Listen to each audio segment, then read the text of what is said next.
Blood dripped from the boy's fingers as he collapsed against the porch rail, his 13-year-old frame trembling like a wounded animal. Travis Holt froze mid-step, coffee mug still in hand, staring at the kid who'd just materialized out of the darkness like a ghost. "Sir!" the boy gasped, eyes wild with terror. "If they come, hide my sister." Before Travis could answer, hoofbeats echoed through the valley, distant but closing fast. The boy's face went white. "They're coming. They killed my parents. Burned our house. Please."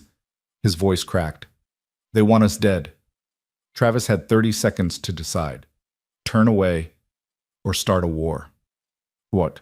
If you're watching this from your city, wherever you are in the world, drop a comment below and let me know how far this story travels. I want to see just how many corners of the earth this tale reaches. Now settle in, because what happened next changed everything. This is the story of blood, fire, and the choice one man made that turned strangers into family. The high desert country of northern Arizona had a way of keeping secrets.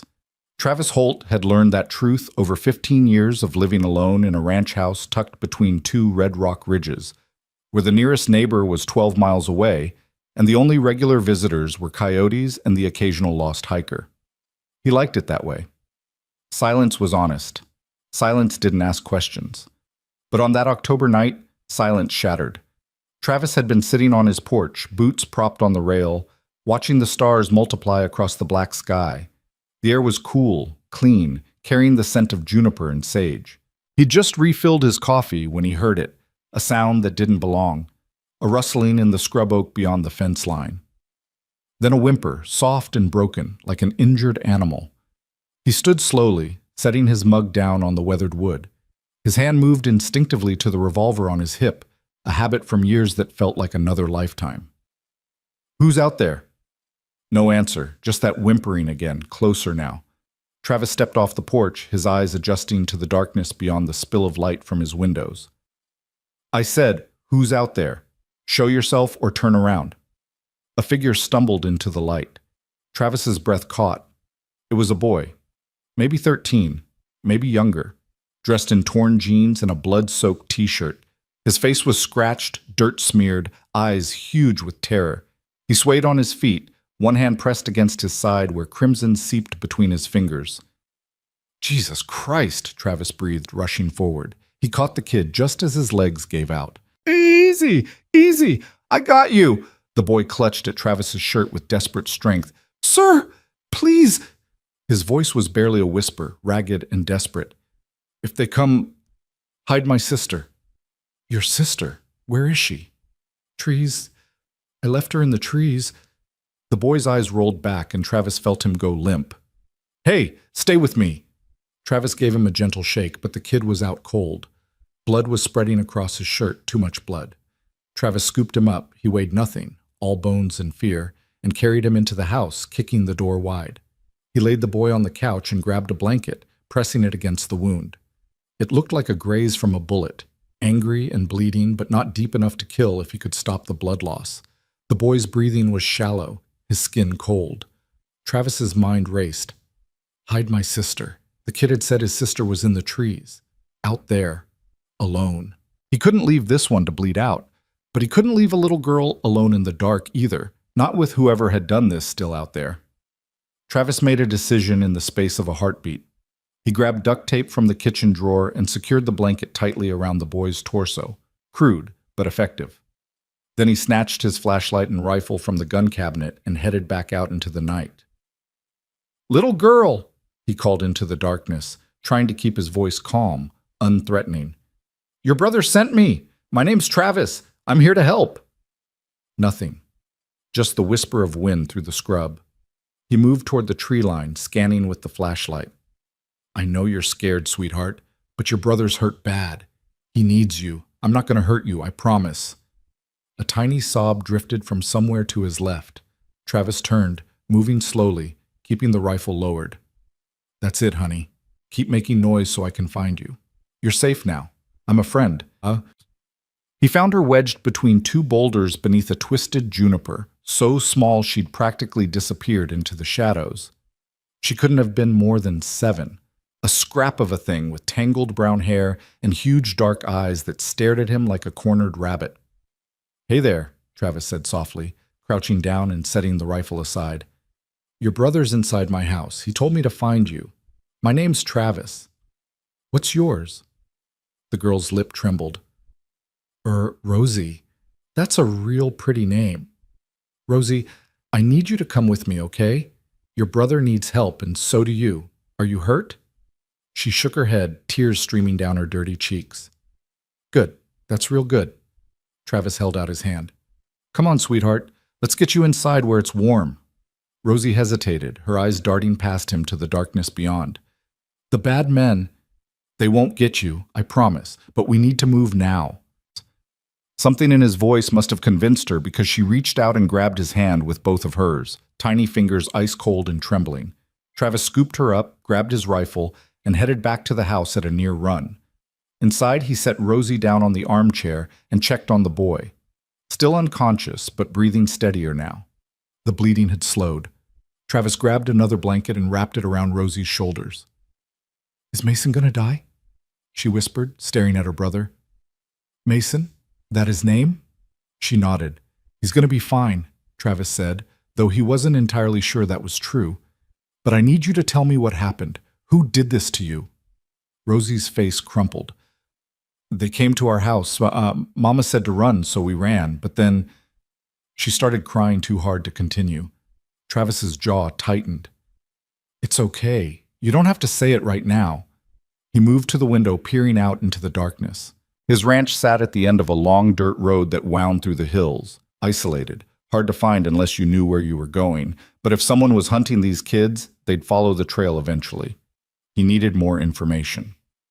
Travis returned to the couch and gently shook Mason's shoulder. "Hey, kid, Mason, wake up." The boy's eyes fluttered open, unfocused and glazed with pain.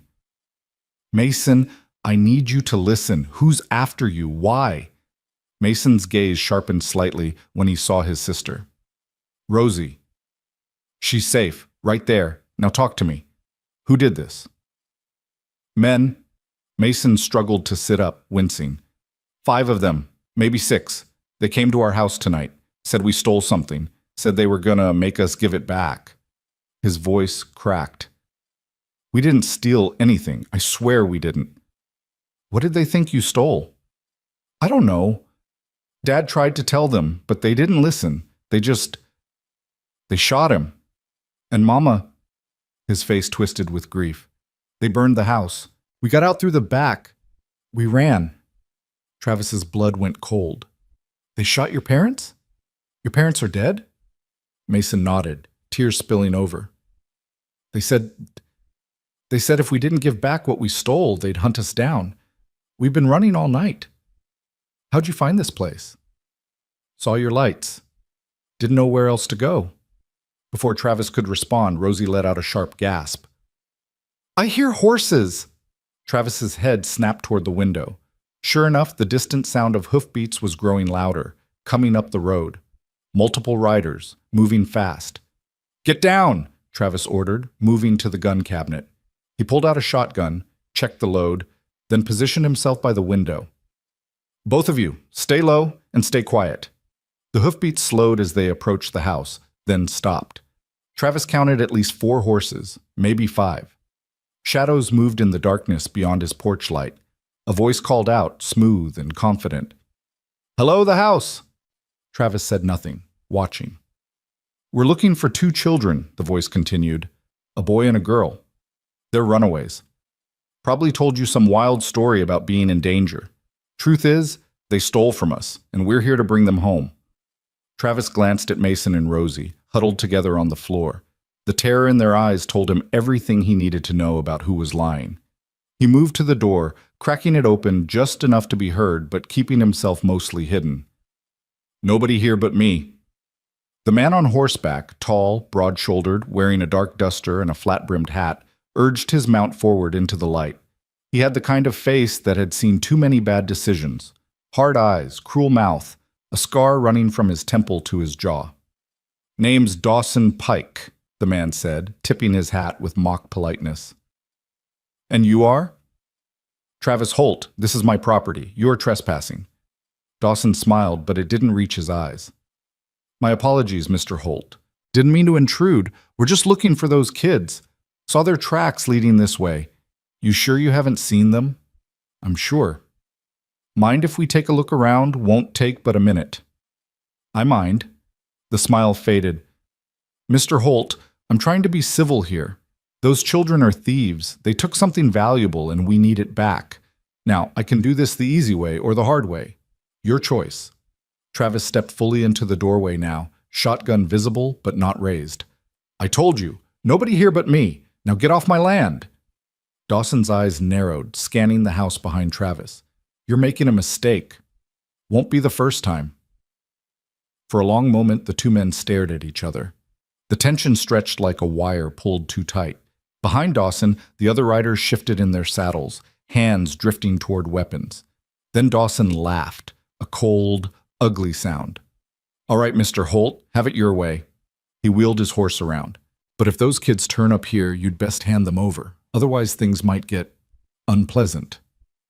I'll keep that in mind.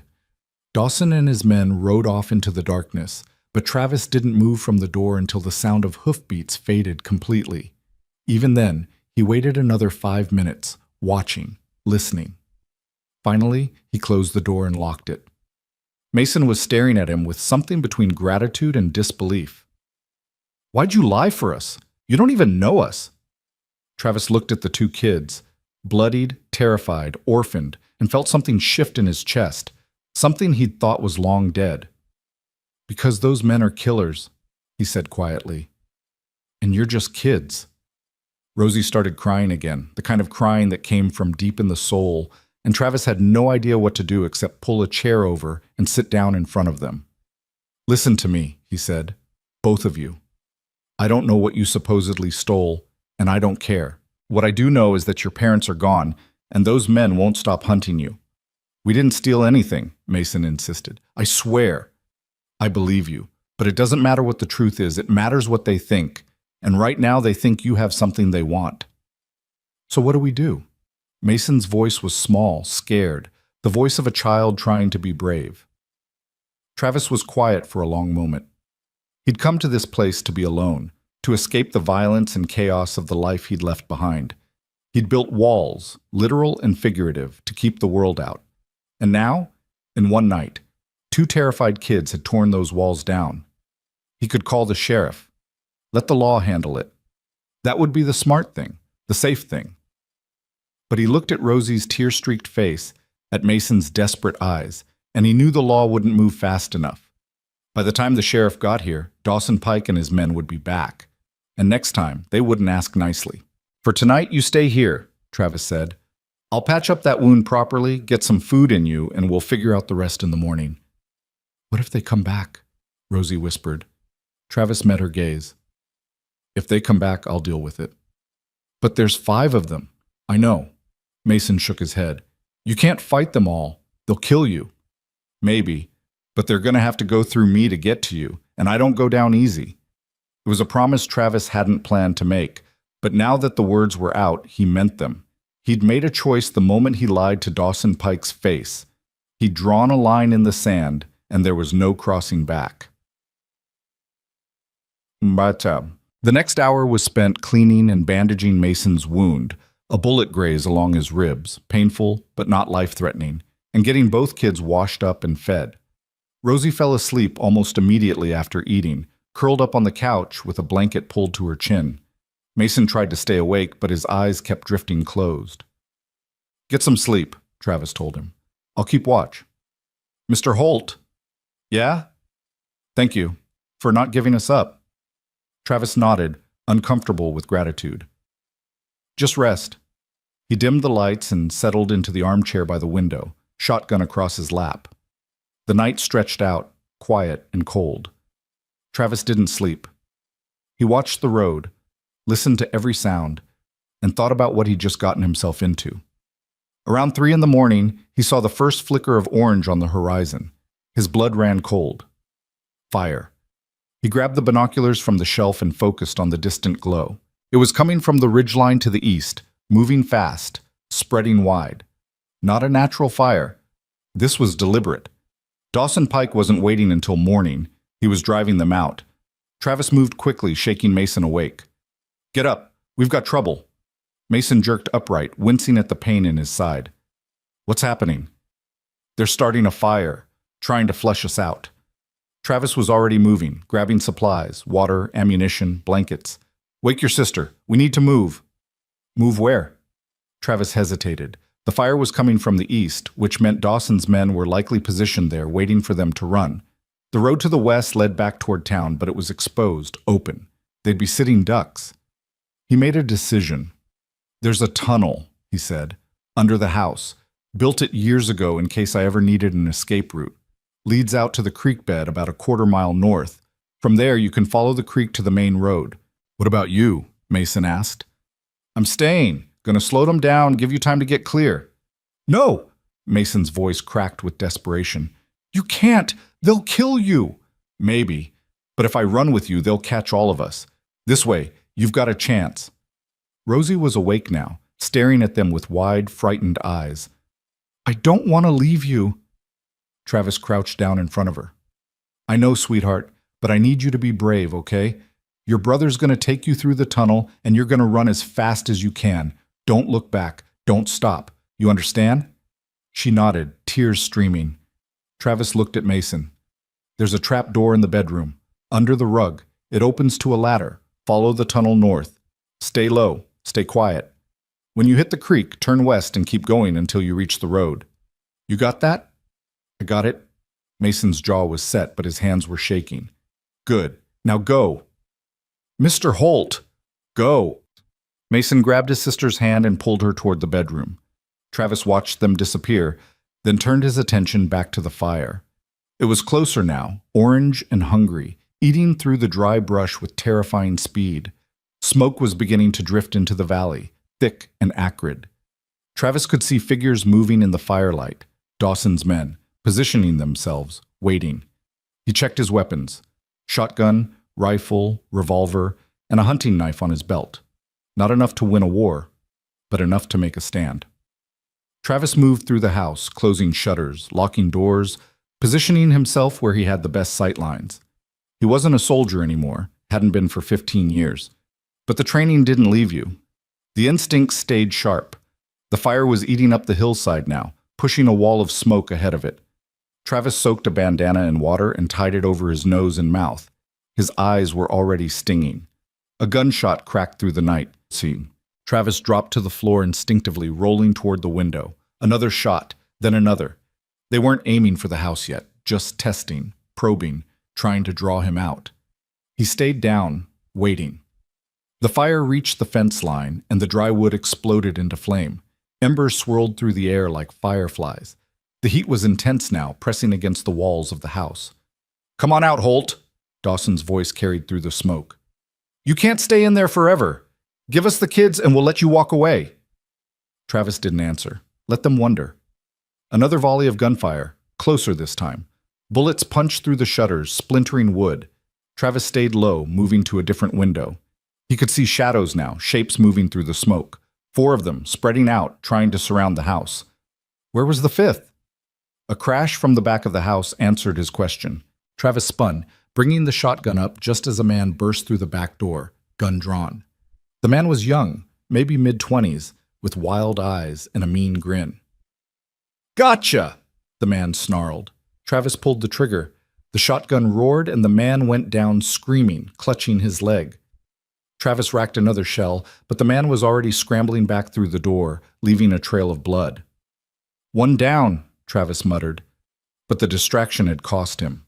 Another window shattered, and bullets tore through the living room. Travis dove behind the couch, feeling the heat of rounds passing inches from his head. The smoke was getting thicker, filling the house, making it hard to see, hard to breathe. Travis's eyes watered, his lungs burned. He needed to end this fast or he was going to die in here. He crawled toward the window facing east, where the fire was brightest, and risked a glance. 2 men were advancing toward the house, using the smoke as cover. Travis lined up the rifle, exhaled, and squeezed the trigger. The first man dropped. The second dove for cover, returning fire. Bullets hammered the wall above Travis's head, showering him with splinters. He rolled away, came up in a crouch, and fired again. The man jerked and went still. "Two more," Travis whispered. But now the house was on fire.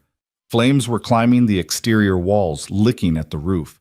The heat was unbearable, the smoke choking.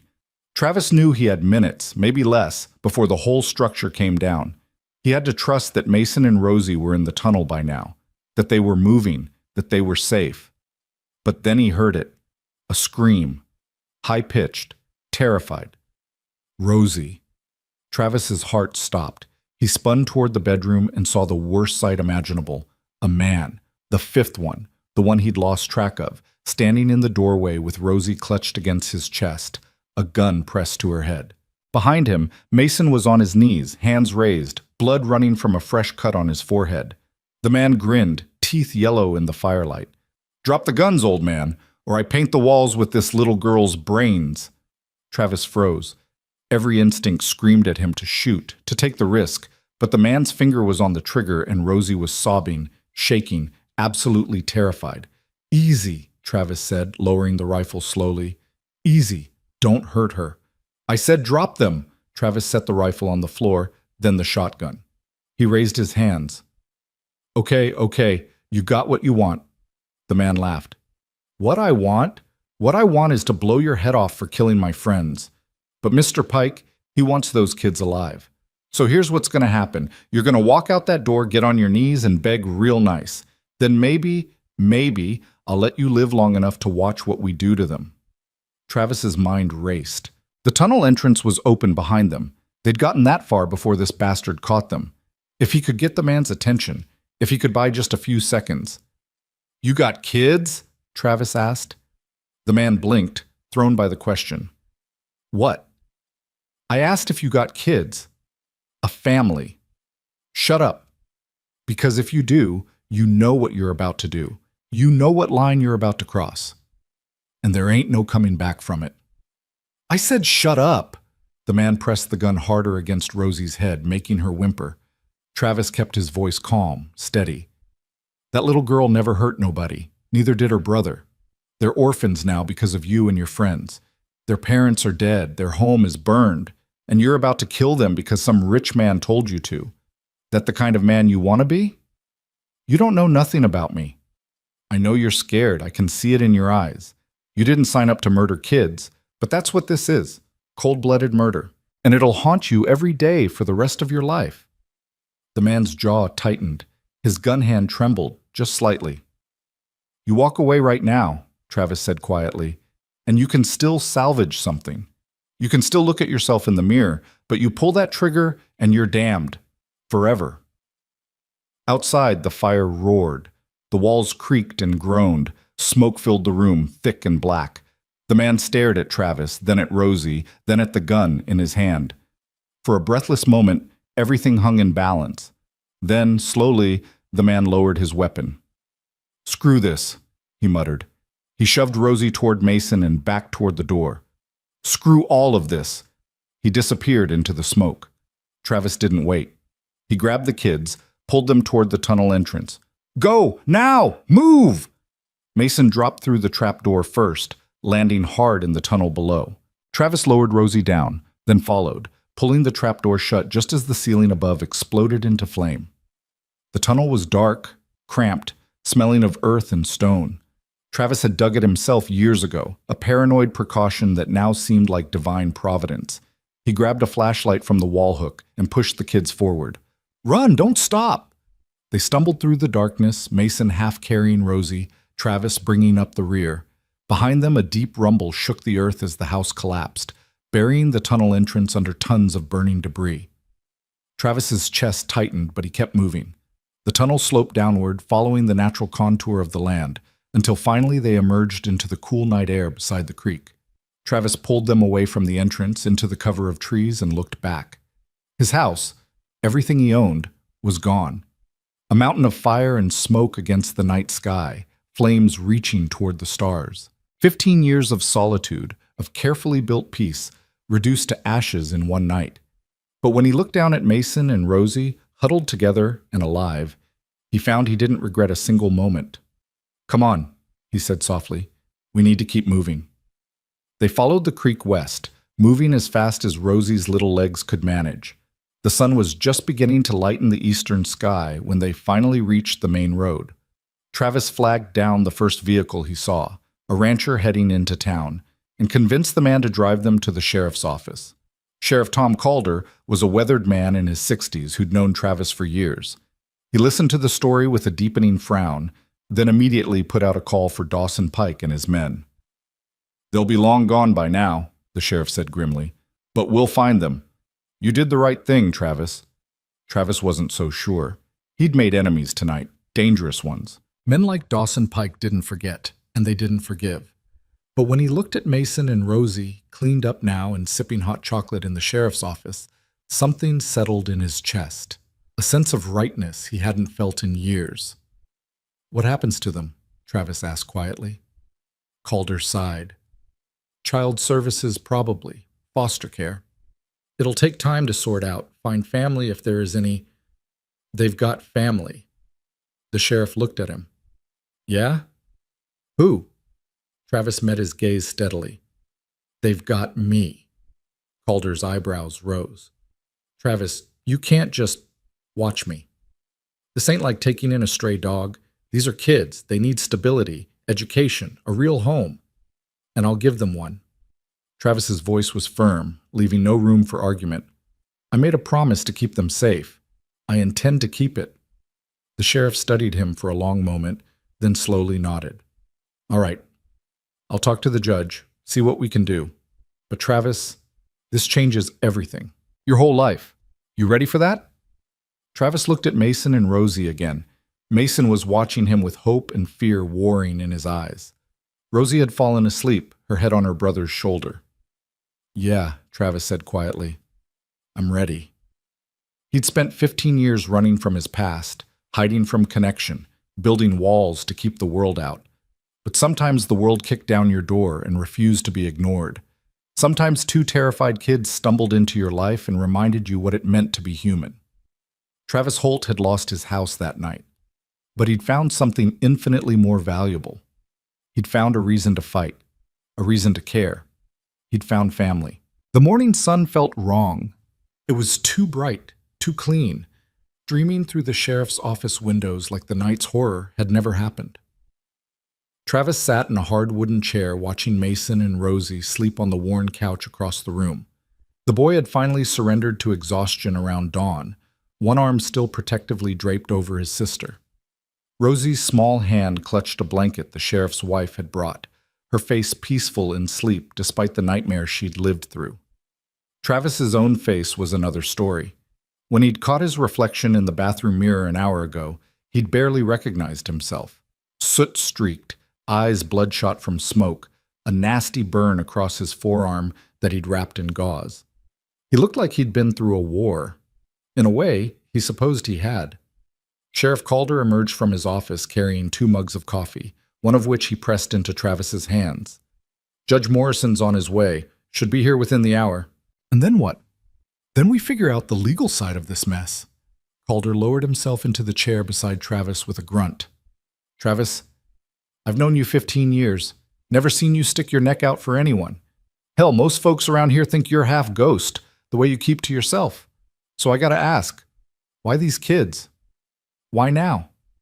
Travis took a long drink of coffee, letting the heat burn down his throat. You ever have one of those moments where you can see 2 paths in front of you, clear as day? One where you do the easy thing, the safe thing, and one where you do the right thing? Most days of my life. Well, last night I saw those paths, and I realized I'd been walking the easy one for too damn long. Travis looked at the sleeping children. Those kids came to my door bleeding and terrified, and I could have turned them away.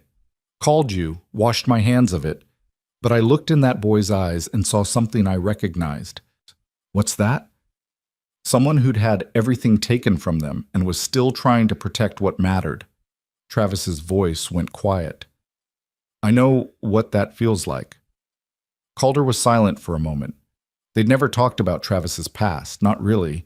The sheriff knew bits and pieces, that Travis had been military, that he'd left under circumstances he didn't discuss. that he'd bought the ranch with cash and wanted to be left alone. But the details remained locked away, and Calder had always respected that boundary. "The judge is going to want to know you're serious about this," Calder said finally. "Taking in 2 kids isn't like adopting a dog.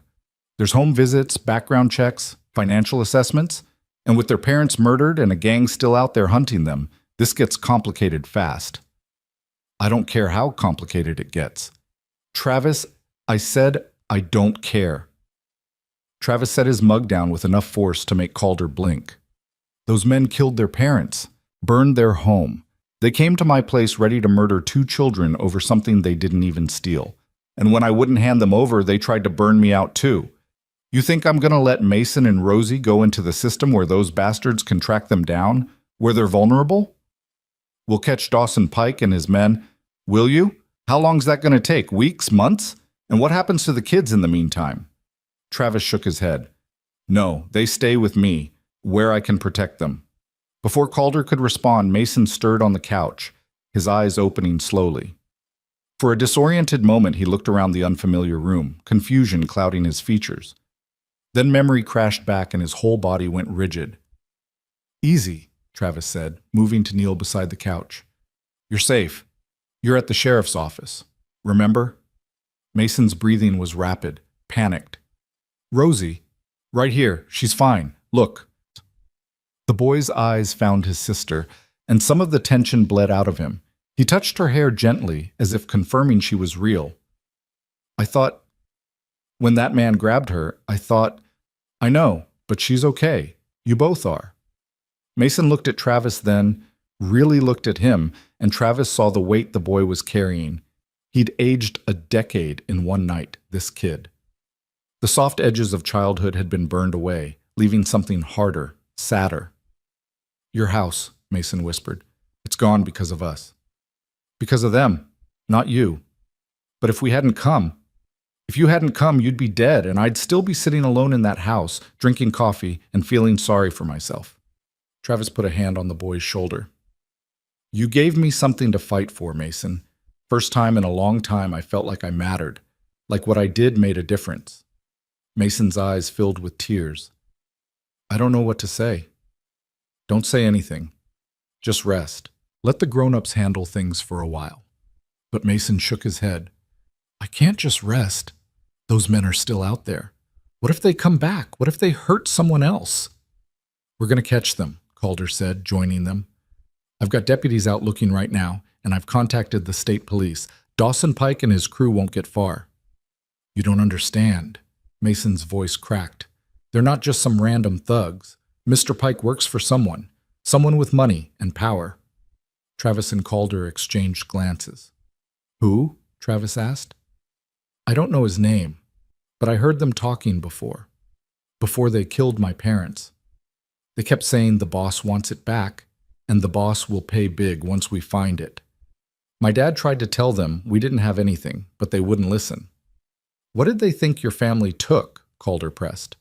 Mason's face twisted with frustration. "That's the thing. I don't know. We're not rich. We don't have anything valuable. Dad worked construction, Mama cleaned houses.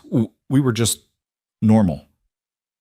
"Maybe your parents saw something they shouldn't have," Travis suggested, "or heard something." "Maybe." Mason looked exhausted, the brief surge of energy draining away. "I just want them to be wrong. I want to wake up and find out this was all a nightmare." Rosie whimpered in her sleep, and Mason immediately shifted closer to her, protective, even unconscious. Travis watched the boy's careful movements and felt something tighten in his chest. These kids had lost everything, but they still had each other. That was something. That was worth fighting for. The door opened and Judge Morrison entered, a stern-faced woman in her late 50s with steel-gray hair and sharp eyes that missed nothing. She took in the scene with a single sweeping glance, the soot-stained cowboy, the exhausted children, the grim-faced sheriff, and nodded to herself as if confirming a suspicion. "Tom," she greeted Calder, "I got your call. Sounds like we've had quite a night." "That's putting it mildly, Your Honor." Morrison pulled up a chair and sat down, her attention settling on Travis. "Mr. Holt, the sheriff tells me you're interested in taking custody of these children." "That's right." "You understand this isn't a temporary arrangement we're discussing? If I grant you emergency custody, you're responsible for their welfare, their education, their medical care, everything until a more permanent solution can be found or until they come of age. I understand. Do you? Morrison's gaze was piercing. You live alone, Mr. Holt. You have no experience with children. Your home, she paused delicately, is currently a pile of ash. You're asking me to place two traumatized children in your care when you have no home, no visible means to support them, and no relevant experience. Why should I approve this? Travis met her stare without flinching. Because I'm the only one who kept them alive last night. Because when 5 armed men came to take them, I said no. Because those kids need someone who'll fight for them, not someone who'll shuffle them through the system and hope for the best. Fighting for them and providing for them are two different things. I can do both. Can you? What about money? How will you rebuild? Where will they live? I've got savings, insurance on the house, and there's temporary housing I can rent in town until I rebuild. Morrison shook her head. That's not good enough. These children need stability, Mr. Holt, not a man camping out in a rental while he figures out his next move. Travis felt frustration building. With respect, Your Honor, what they need is to be alive. And as long as Dawson Pike and his men are out there, the safest place for them is with me. The safest place for them is in protective custody with trained professionals. No. The word came out harder than Travis intended, and Morrison's eyebrows rose. He forced himself to stay calm. Those trained professionals can't protect them 24 hours a day. They can't watch every door, every window. Pike's boss, whoever he is, has money and resources. He'll find them. And when he does, some social worker with pepper spray isn't going to stop him. And you will? Yes. The certainty in his voice made Morrison pause. She studied him for a long moment, then turned to Mason, who'd been listening with wide, anxious eyes. Young man, what's your name? Mason, ma'am. Mason Fletcher. Mason, do you want to stay with Mr. Holt? Mason glanced at Travis, then back at the judge. Yes, ma'am, he saved our lives. That doesn't mean he's equipped to care for you long term. I don't care about long term. Mason's voice strengthened. I care about staying alive, and Mr. Holt is the only person who's proven he can keep us safe. Morrison sighed and stood, pacing to the window. She stared out at the quiet street, arms crossed, clearly weighing her options. The room held its breath. I'm going to grant temporary emergency custody, she said finally, not turning around. 30 days. In that time, Mr. Holt, you will find suitable housing. You will register the children for school, you will submit to home visits and background checks, and you will demonstrate that you can provide a stable environment. If at any point I feel these conditions aren't being met, I will remove the children from your care. Is that understood? Relief flooded through Travis. Yes, Your Honor. Thank you. Don't thank me yet. This is the easy part. Actually raising children, that's where it gets hard. Morrison turned to face him. One more thing. I'm appointing a caseworker to check in weekly. Her name is Mrs. Patricia Chen. She's thorough, she's skeptical, and she doesn't suffer fools. You'll need to convince her, not just me. I will. Morrison gathered her briefcase and headed for the door, pausing at the threshold. Mr. Holt, those children have been through hell. They're going to have nightmares, behavioral issues, trust problems. You're going to need patience and compassion, not just protection. Can you give them that? Travis looked at Mason and Rosie. The boy was holding his sister's hand, both of them watching him with desperate hope in their eyes. Kids who'd lost everything and were trying so hard to be brave. I can try, Travis said quietly. That's all I can promise, but I'll try with everything I've got. Morrison nodded slowly. Then I wish you luck. You're going to need it. After the judge left, Calder helped Travis arrange temporary housing. There was a small ranch-style house on the edge of town, owned by a widow who'd moved to Phoenix to be near her daughter. She was willing to rent it month to month, furnished for a price Travis could manage. It wasn't much. 3 bedrooms, 1 bathroom, kitchen, barely big enough to turn around in, but it was clean and safe and had a fenced yard. They moved in that afternoon. Travis had nothing to move except the clothes on his back and the weapons he'd grabbed during the escape. Everything else, photos, books, the furniture he'd built with his own hands, was gone. 15 years of life reduced to memories. But when Mason and Rosie walked through the door of their temporary home, their faces lit up with something Travis hadn't seen yet: relief, maybe even happiness. "We each get our own room?" Rosie asked, peering into the bedrooms with wonder. "You do," Travis confirmed. "Pick whichever one you want."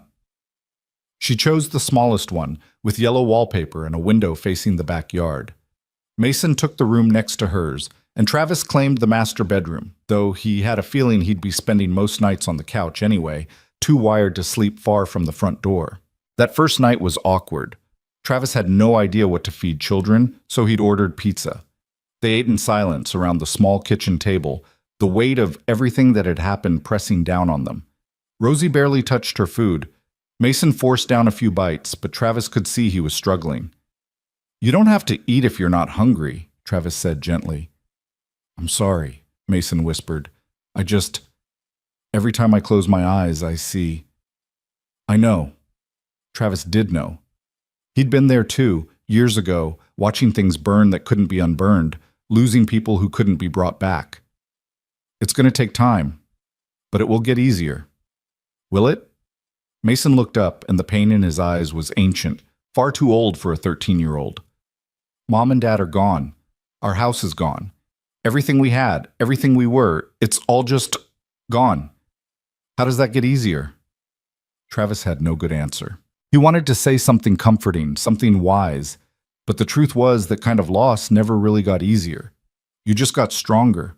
You learned to carry it. "Your parents loved you," he said instead. "They died protecting you.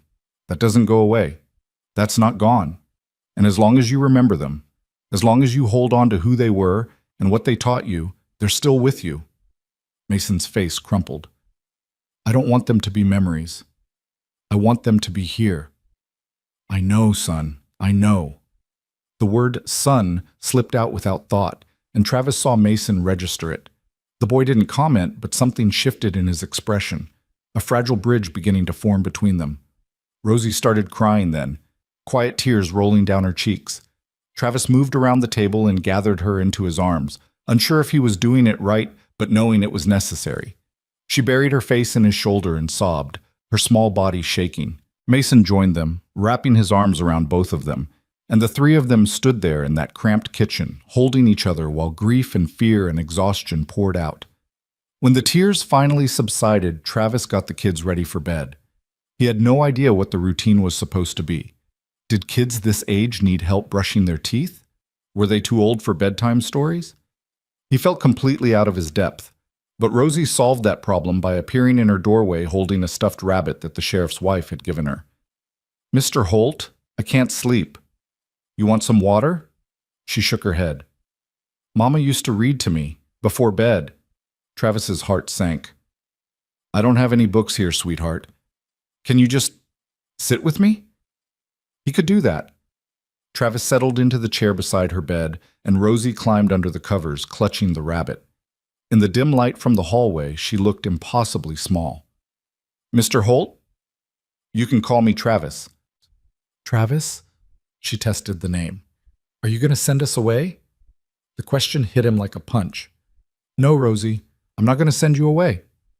"But the judge said I have 30 days to prove I can take care of you, and I will, I promise." "But what if those bad men come back?"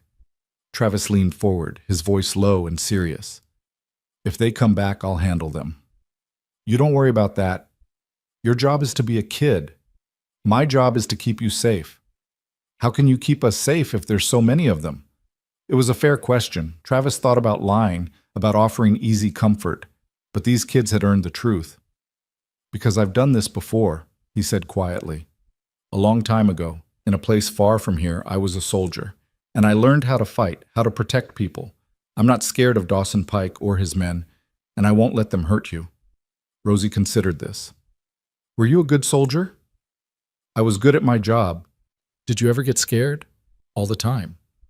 "But you still fought?" "Yeah, because sometimes being scared doesn't matter.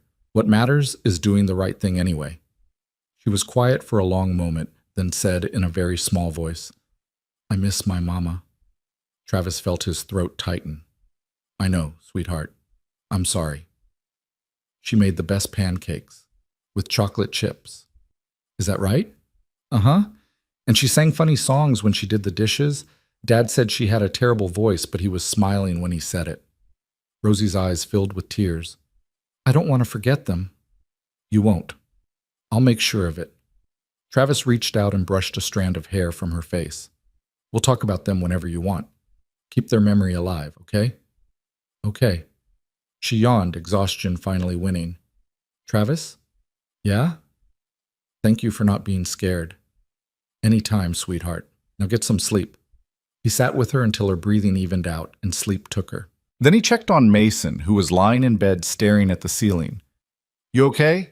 Travis asked from the doorway. Not really. Mason's voice was flat. But I guess I have to be. No, you don't. You're allowed to not be okay. Rosie needs me to be strong.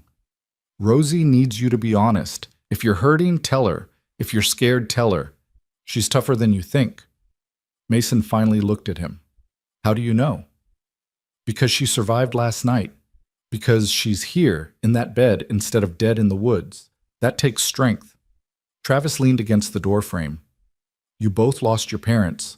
You both went through the same hell. Don't make it worse by pretending you're not bleeding. I just don't want her to see me fall apart. Then fall apart with me. When she's asleep, when you need to break. You come find me. Deal? Mason's jaw worked, emotions warring across his face. Finally, he nodded.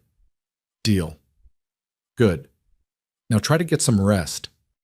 Travis retreated to the living room, but sleep was the furthest thing from his mind. He sat in the dark, revolver on the coffee table, listening to every sound. The house settled and creaked. A dog barked somewhere down the street. Car headlights swept across the windows. Every noise was a potential threat. Around 2 a.m, Mason appeared in the hallway, pale and shaking. I had a nightmare. Come sit.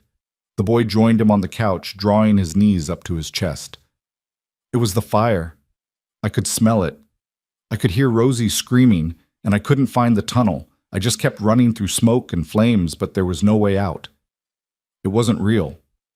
It felt real. Travis understood that too.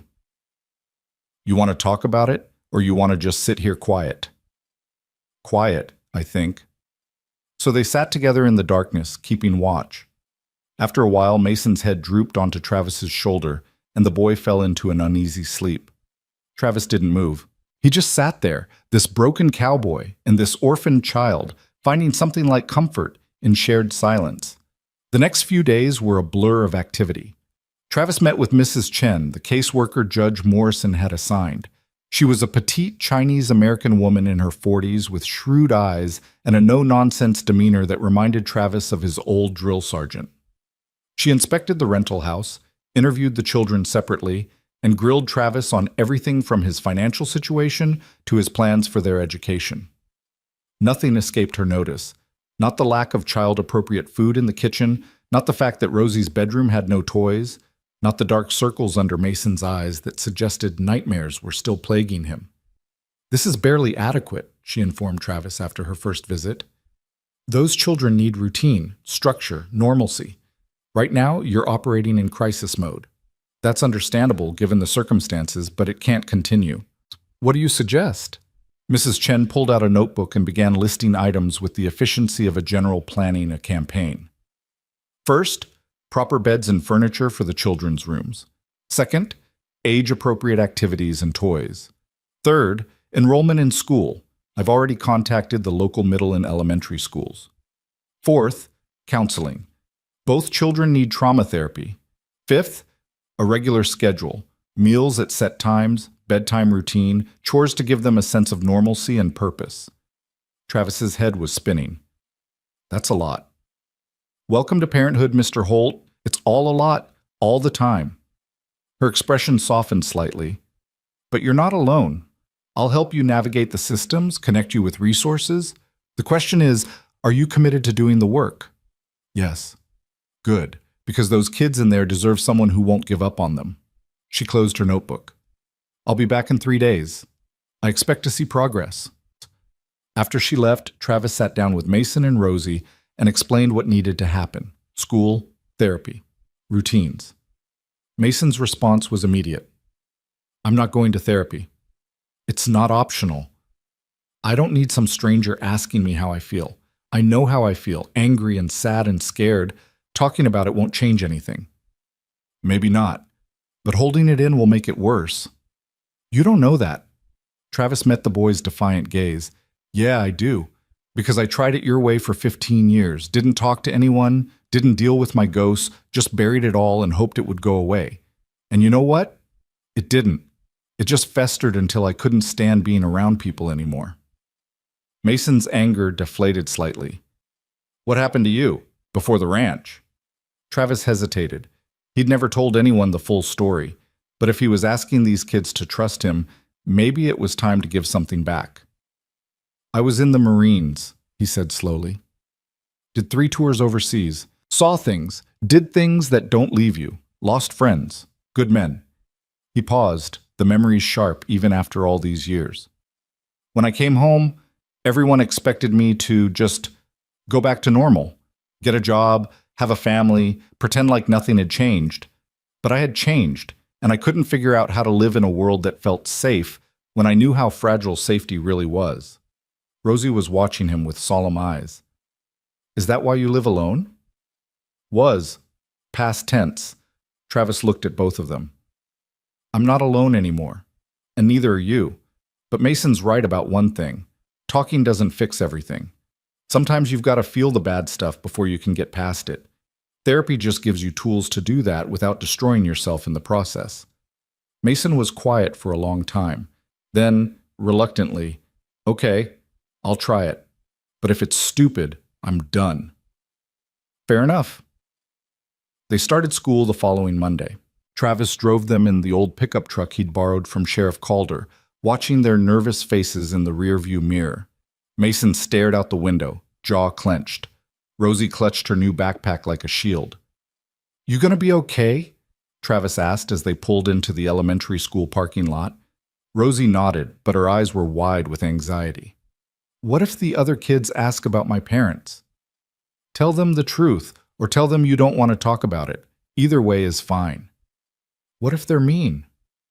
Then you tell the teacher, and you tell me, and we'll handle it. He turned to face her. Rosie, you're one of the bravest people I know. You survived something most adults couldn't handle. Whatever happens today, you can handle it too. She gave him a tremulous smile and climbed out of the truck. Travis watched her walk into the building, so small among the other children, and felt his heart clench. Mason's school was next.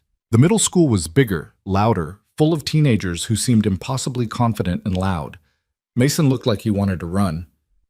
You need me to walk you in? Travis offered. No, I'm not a baby. But Mason didn't move. It's okay to be nervous. I'm not nervous, I'm just... Mason trailed off, staring at the building. What if I can't do this? What if I fall apart in class or have a nightmare during lunch? Or then you go to the office and call me. I'll come get you. No questions asked. Really? Really? This isn't a test, Mason. You don't have to prove anything. You just have to try. Mason took a deep breath and nodded. Okay, I'll try. Travis waited until the boy disappeared through the front doors before driving away. He felt like he'd just sent his kids into battle unarmed. The day dragged. Travis used the time to shop for furniture, stock the kitchen with actual food kids would eat, and meet with an insurance adjuster about rebuilding his ranch. The adjuster was sympathetic but realistic. The payout would cover basics, but it would take months of work to restore what had been lost. Travis found he didn't care as much as he thought he would. The ranch had been a fortress, a place to hide. But these kids needed more than hiding. They needed a home. When he picked up Rosie that afternoon, she came running out with a drawing clutched in her hand. Look what I made! It was a picture of 3 people standing in front of a house. A tall man, a boy, and a girl. The sun was shining overhead, and flowers dotted the ground. That's beautiful, Travis said, his voice rough. Is that us? Uh-huh. My teacher said to draw my family, so I drew you and Mason and me. Travis felt something crack open in his chest. Can I keep this? It's for you, silly. He carefully placed the drawing on the dashboard like it was made of glass. How was your first day? Okay. One girl asked where my parents were, and I said they died. She said she was sorry and gave me her cookie at lunch. Rosie buckled her seatbelt. I made a friend. Her name is Emma. That's great, sweetheart. Mason was waiting outside the middle school, shoulders hunched, face unreadable. He climbed into the truck without a word. How'd it go? Travis asked carefully. Fine. Just fine? I don't want to talk about it. They drove home in silence. But that night, after Rosie went to bed, Mason appeared in the living room where Travis was reviewing insurance paperwork. I lied earlier, the boy said quietly. It wasn't fine. What happened? Kids kept staring at me, whispering. I heard someone say my parents were murdered. They were treating me like I was broken or something, like I might explode if they talked too loud. Mason's hands were shaking. And the worst part is, they're not wrong. I am broken. Travis set down his papers. You're not broken, you're hurt. There's a difference. Is there? Yeah. Broken means you can't be fixed. Hurt means you're healing. Travis gestured to the couch. Sit down. I want to tell you something. Mason sat, wary but listening. When I came back from the war, Travis began, I thought I was broken too. I had nightmares every night. Couldn't handle crowds, jumped at loud noises. My hands shook so bad sometimes I couldn't hold a coffee cup. And everyone around me, family, friends, they looked at me the same way those kids looked at you today. Like I was damaged goods. What did you do? I ran, bought that ranch, cut off contact with everyone I knew, spent 15 years convincing myself I was better off alone. Travis met Mason's eyes. Don't make my mistake. Don't let what happened to you turn you into a ghost. But what if I can't get past it? Then you don't. You go through it. Big difference. Travis leaned forward. Mason, your parents died protecting you. That's a wound that'll never fully heal. But it doesn't have to destroy you. You can carry it and still live, still laugh, still have friends and dreams and a future. The scar becomes part of you, but it doesn't have to be all of you. Mason's eyes were wet. How do I do that? One day at a time, 1 hour at a time if that's all you can manage, and you lean on people who give a damn about you. Travis's voice gentled. You lean on me. The boy nodded, wiping his eyes roughly. The counselor at school wants to set up regular sessions with both of us. Then we'll do it. You'd really come with me? Mason, I'd walk through fire for you again if I had to.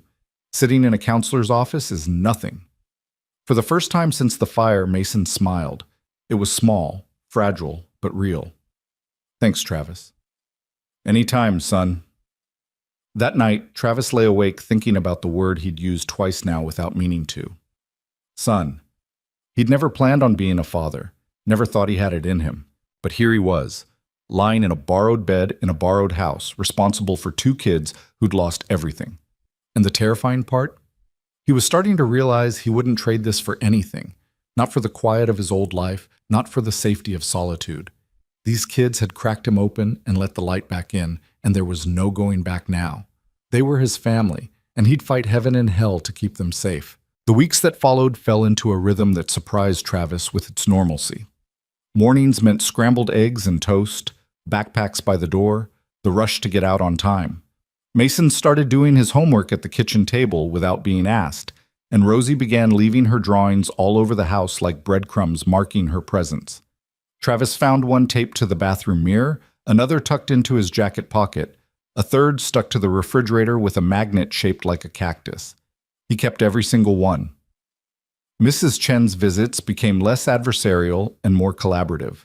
She brought donated toys for Rosie, helped Travis navigate the labyrinth of insurance paperwork, and even showed up one Saturday with a casserole and firm instructions on proper nutrition for growing children. Travis suspected she'd gone from skeptical observer to quiet ally, though she'd never admit it outright. The therapy sessions were harder. Travis sat in a small office with pale blue walls and uncomfortable chairs, while Dr. Sarah Kimball, a woman in her 50s with kind eyes and an unsettling ability to see through bullshit, asked questions that cut right to the bone. Tell me about the night of the fire, she said during their third session. Mason was sitting beside Travis, arms crossed defensively. We've been over this. I know, but sometimes talking about it helps us process the trauma. Talking about it just makes me relive it. Dr. Kimball nodded as if this was perfectly reasonable. That's fair. What if instead of talking about what happened, we talk about how you're handling it now? The nightmares you mentioned, are they getting better or worse? Mason hesitated, glancing at Travis. About the same. And the flashbacks? You said loud noises sometimes trigger memories of the gunfire. Yeah. The boy's voice went quiet. Yesterday, someone slammed a locker at school and I hit the ground. Everyone stared. It was humiliating. Travis felt a pang of recognition. He'd done the same thing countless times in those first years back from deployment. Car backfiring, door slamming, any sudden noise that sounded like gunfire. The body remembered even when the mind knew better. That's not humiliating, Dr. Kimball said gently. That's your nervous system trying to protect you. Your brain experienced a life-threatening situation, and now it's hyper-vigilant, scanning for danger even when you're safe. So I'm broken. No, you're responding normally to an abnormal situation. She leaned forward. Mason, you survived something most people never have to face. Your body and mind are doing exactly what they're supposed to do, trying to keep you alive. The work we do here is about teaching them that you're safe now, that the threat has passed. But what if it hasn't? What if those men come back? Travis spoke up then. They won't get to you. You can't promise that. I can, and I do. Travis's voice was steel. I've been checking in with Sheriff Calder twice a week. They've got alerts out across 3 states. Pike and his men are in the wind, but eventually they'll surface, and when they do, the law will handle them. Dr. Kimball watched this exchange with interest. Travis, how are you sleeping? The question caught him off guard. Fine. Really? Because Mason mentioned you spend most nights on the couch with a gun nearby. Travis shot the boy a look, but Mason just shrugged. She asked. I'm being cautious, Travis said. There's a difference between that and not sleeping. Is there? When did you last sleep through the night without waking to check the locks? Travis didn't answer. The truth was he couldn't remember. Every night was the same. An hour or two of uneasy sleep, then jolting awake to make his rounds. Check the doors, check the windows, verify the kids were still breathing in their beds. Only then could he close his eyes again, and even that felt dangerous. You're both carrying the same weight, Dr. Kimball observed. The hypervigilance, the protective instinct, the inability to truly relax. Mason, you're mirroring Travis's behavior because he's modeling it for you. So what? I should just stop caring about keeping them safe? Travis's voice had an edge now. No, I'm saying you need to find balance. Being prepared is smart. Living in constant fight or flight mode is unsustainable. She turned to Mason. And you need to learn that you're allowed to be a kid again. The responsibility for your safety isn't on your shoulders anymore. That's what having Travis means. You get to let someone else stand watch. Mason looked skeptical but didn't argue. Travis rubbed his face, exhaustion seeping through. The doctor was right, of course. He was running himself into the ground and the kids were picking up on it. I'll try to ease up, he said finally. Good. And Mason, I want you to try something this week. When you have a nightmare or a flashback, instead of trying to tough it out alone, I want you to tell Travis. Let him help you through it. That feels weak. It's the opposite of weak. It takes courage to ask for help. Dr. Kimball made a note in her file. We'll continue this next week. In the meantime, both of you need to remember, healing isn't linear. You'll have good days and bad days. The goal isn't to forget what happened. It's to learn to live with it. That night, Travis made spaghetti for dinner and managed not to burn it, which felt like a minor victory. Rosie chattered about her day at school, something about a class hamster and a boy named Tyler who ate paste. Mason was quieter, pushing food around his plate. You okay? Travis asked. Just thinking about what Dr. Kimball said, about letting you help. And? Mason set down his fork. I don't know how to do that. I've been the one looking after Rosie since Mom and Dad. Since it happened. I'm supposed to be the strong one. You can be strong and still need help. Those aren't mutually exclusive. But what if I break down and Rosie sees? What if she thinks, Rosie sees more than you think? Travis nodded toward the little girl who was watching her brother with worried eyes. She knows you're hurting. Hiding it doesn't protect her. It just teaches her to hide her own pain. Rosie spoke up then, her voice small but clear. Mason, you cry at night. I hear you through the wall. Mason's face went red. Rosie, it's okay that you're sad. I'm sad too, but you don't have to pretend for me. She reached across the table and grabbed his hand. We can be sad together. Travis watched Mason's defenses crumble, watched the boy's eyes fill with tears he'd been holding back for weeks. And then Mason was crying in earnest, shoulders shaking, while Rosie climbed out of her chair and wrapped her arms around him. Travis gave them a moment, then joined the embrace, holding both kids while they grieved. It felt awkward and necessary, and somehow right. This was what family looked like, he realized. Not perfection, but presence. Not having all the answers, but showing up anyway. Later, after the kids were in bed, Travis sat on the porch with a cup of coffee and stared at the stars. The night was cool and clear, the kind of desert evening he'd always loved. But tonight, he couldn't relax into it. Something felt off, a prickling at the back of his neck that his Marine training had taught him never to ignore. He scanned the street, the neighboring houses, the dark spaces between streetlights. Nothing moved. No cars, no pedestrians, no obvious threats. But the feeling persisted. Travis went inside and checked on the kids, both sleeping soundly. He locked the doors, checked the windows, then positioned himself in the armchair with a clear view of the front entrance. The revolver sat within easy reach on the side table. Around midnight, his phone buzzed. Sheriff Calder. Travis, we got a hit on one of Pike's men. Guy named Russell Webb. Stopped for a broken taillight 2 hours outside Flagstaff. Deputy ran his ID and it popped on our alert. Took him into custody. Travis sat up straighter. You talking? Not yet, but we're working on it. Thought you should know. Thanks, Tom. Travis paused. What about the others? No sign yet, but if Webb gives them up, we'll have them in custody by morning. After hanging up, Travis allowed himself a moment of hope.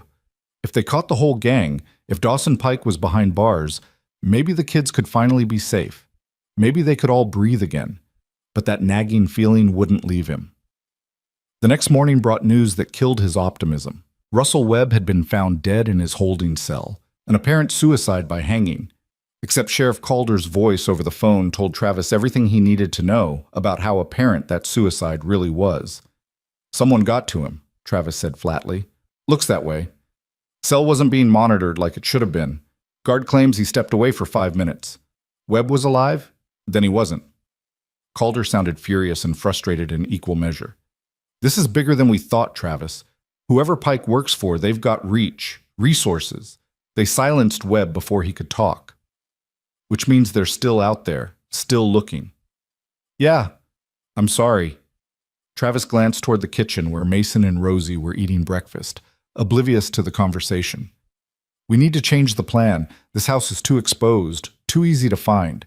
I need to get the kids somewhere safer. Where? A safe house?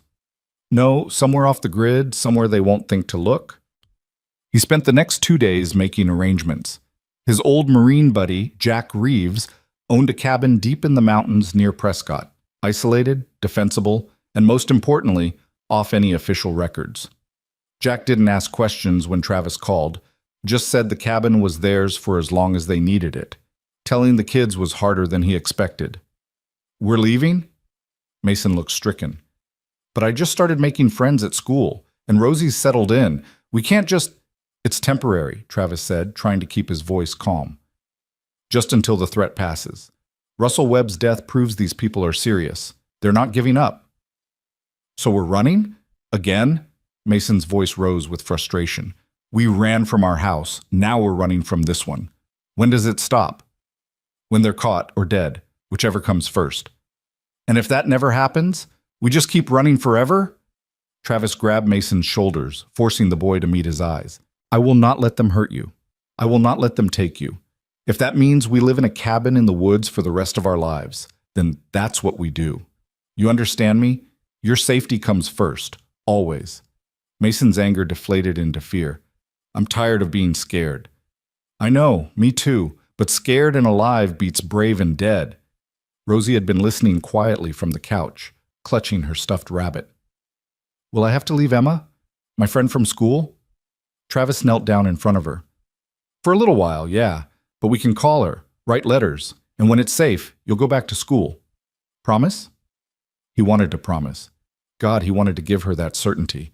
But Travis had learned not to make promises he couldn't keep. I promise I'll do everything in my power to make that happen. It would have to be enough. They left before dawn the next morning, Travis loading their few possessions into the borrowed truck while the sky was still dark. Mrs. Chen had been understanding when he'd called to explain, though he could hear the worry in her voice. She'd made him promise to check in weekly, to keep the kids in some form of educational routine, to not disappear completely. The drive to the cabin took 3 hours on progressively worse roads. The last 5 miles were dirt track that wound through pine forest so thick it blocked out the sun. When they finally arrived, Rosie pressed her face to the window and said, "It looks like a fairy tale." She wasn't wrong. The cabin was small but sturdy, built of weathered logs with a stone chimney and a covered porch. It sat in a clearing surrounded by towering ponderosa pines, with a creek bubbling nearby. There was no cell service, no internet, no connection to the outside world except a landline and a battery-powered radio. It was perfect. Jack had stocked the place with basics: canned goods, firewood, a generator for electricity, and an emergency medical kit. He'd also left a note: "Guns in the locked cabinet, ammo in the cellar. Stay safe, brother." Travis did a full security sweep while the kids explored. 2 entrances, both defensible. Windows with clear sight lines in all directions. The forest provided cover but also concealment, a double-edged sword. He'd have to stay vigilant. That first week in the cabin was an adjustment.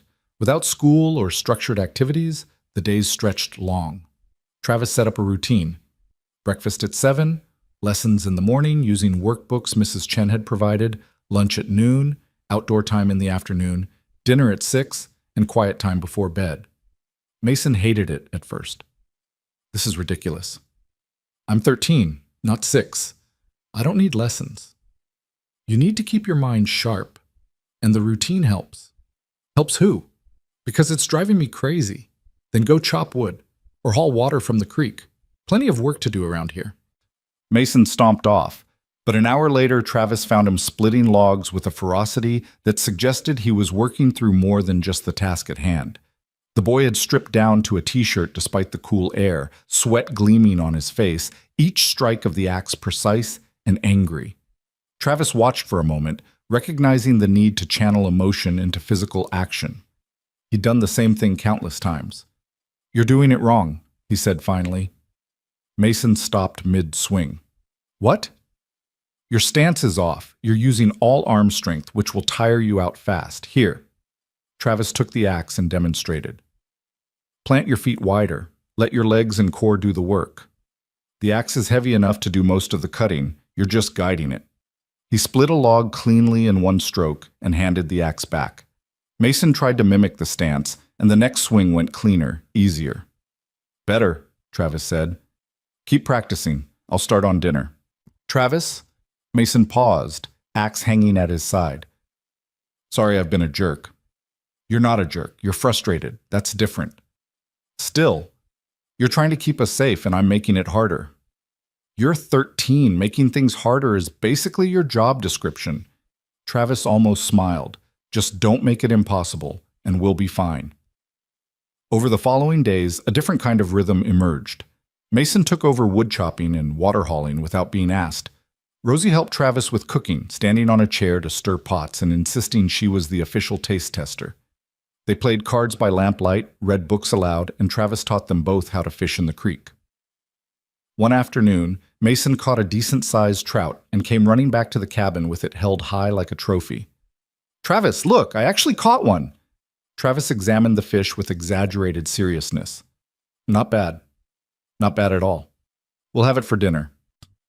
"Can you teach me how to clean it? You sure? It's not pretty." Mason's jaw set with determination. "I want to learn. If we're living out here, I should know how to do everything." So Travis taught him how to scale the fish, gut it, fillet it properly. Mason's first attempt was clumsy, but he stuck with it, his face screwed up in concentration. By the end, he had 2 passable fillets and a sense of accomplishment that radiated off him. "Mom would have freaked out if she saw me doing this," Mason said quietly, washing his hands in the creek. "She hated anything to do with hunting or fishing, said it was barbaric." It was the first time he'd mentioned his parents without immediately shutting down. Travis took that as a good sign. What would your dad have said? Dad? Mason smiled slightly. He would have high-fived me and then told me not to tell Mom. He used to take me fishing sometimes when she wasn't around. Said every man should know how to provide for himself. The smile faded. I miss him. I miss them both. Tell me about them. What were they like? Mason was quiet for a long moment, staring at the water rushing over rocks. Dad was funny, always making jokes, even bad ones. Mom said he could make a funeral feel like a party. And Mom, she was strong. Not physically, but like emotionally. She never backed down from anything. When Dad lost his job 2 years ago, she's the one who held everything together. Worked 2 jobs, kept us fed, never complained. Sounds like you come from good stock. They didn't deserve what happened to them. Mason's voice cracked. They were just trying to live their lives, take care of us. And those men came and... He stopped, breathing hard. I know, Travis said quietly. I know it's not fair. And I know saying it's not your fault doesn't make it hurt less. But Mason, your parents died protecting you and Rosie. That was their choice. They chose you. And the best way to honor that choice is to keep living, keep growing, keep becoming the person they raised you to be. What if I don't know how to do that without them? Then you figure it out. With help, you're not alone in this. Mason wiped his eyes roughly with the back of his hand. Thanks for not treating me like I'm gonna break. You're tougher than you think. That night they fried the fish with wild herbs Rosie had gathered. She'd been using a field guide Travis found in the cabin to identify edible plants, and it was the best meal they'd had in weeks. Maybe because they'd provided it themselves, or maybe because for the first time in a long time, they felt like a unit, a team, a family. But the peace couldn't last. Travis woke one night to the sound of a branch snapping outside. His hand found the revolver before his eyes were fully open, body moving on instinct. He crossed to the window silently, staying low, and peered through the gap in the curtains. Nothing, just darkness and trees. Another sound. Closer this time. Footsteps crunching on pine needles. Travis's pulse kicked up. Could be a deer, could be a bear, but his gut told him otherwise. He moved to the kids' room and shook Mason awake, hand over the boy's mouth to keep him quiet. Someone's outside, he whispered. Get Rosie up. Stay low, stay quiet, and get in the back bedroom. Lock the door and don't come out until I say. Mason's eyes went wide with fear, but he nodded. Travis released him and watched the boy wake his sister, saw them both slip into the back room. He heard the lock click home. Travis returned to the window, counting shadows. 3 figures moving through the trees, trying to be stealthy, but not quite managing it. Not professionals, then. Or maybe just overconfident. His phone had no signal here, so calling for help wasn't an option. Jack's cabin was miles from any neighbor. Whatever happened next, Travis was on his own. He checked his weapons. Revolver with 6 rounds, hunting rifle with 8, shotgun with 4. Not an arsenal, but enough if he was smart about it. The front door was solid, but the windows were vulnerable. Travis grabbed the hunting rifle and positioned himself where he could cover the main room. He waited, counting seconds, listening. A voice called out from the darkness. Mr. Holt, we know you're in there. Not Dawson Pike's voice. Someone younger, nervous. Travis didn't respond. We just want to talk. Pike says if you hand over the kids, we'll leave you alone. Still, Travis said nothing. Let them wonder. Let them worry. A window shattered. Travis swung the rifle toward the sound, but didn't fire. Just a rock. Testing his response. Amateur move. They were trying to provoke him into revealing his position. Last chance, Holt. Send out the kids or we're coming in. Travis made a decision. He moved to the door, opened it a crack, and called out. You boys know who I am? Silence then. You're the cowboy who's been hiding criminals. Those criminals are orphans, children. And if you're stupid enough to come after them, you'd better be ready to die for it. Big talk from 1 man against 3. I'm a Marine, son. Was in Fallujah when things got hot. You really want to test those odds? Another silence. Travis could almost hear them reconsidering. Pike's paying good money, the voice said, but it sounded less certain now. Pike's a dead man walking. So's anyone working for him. The law's closing in.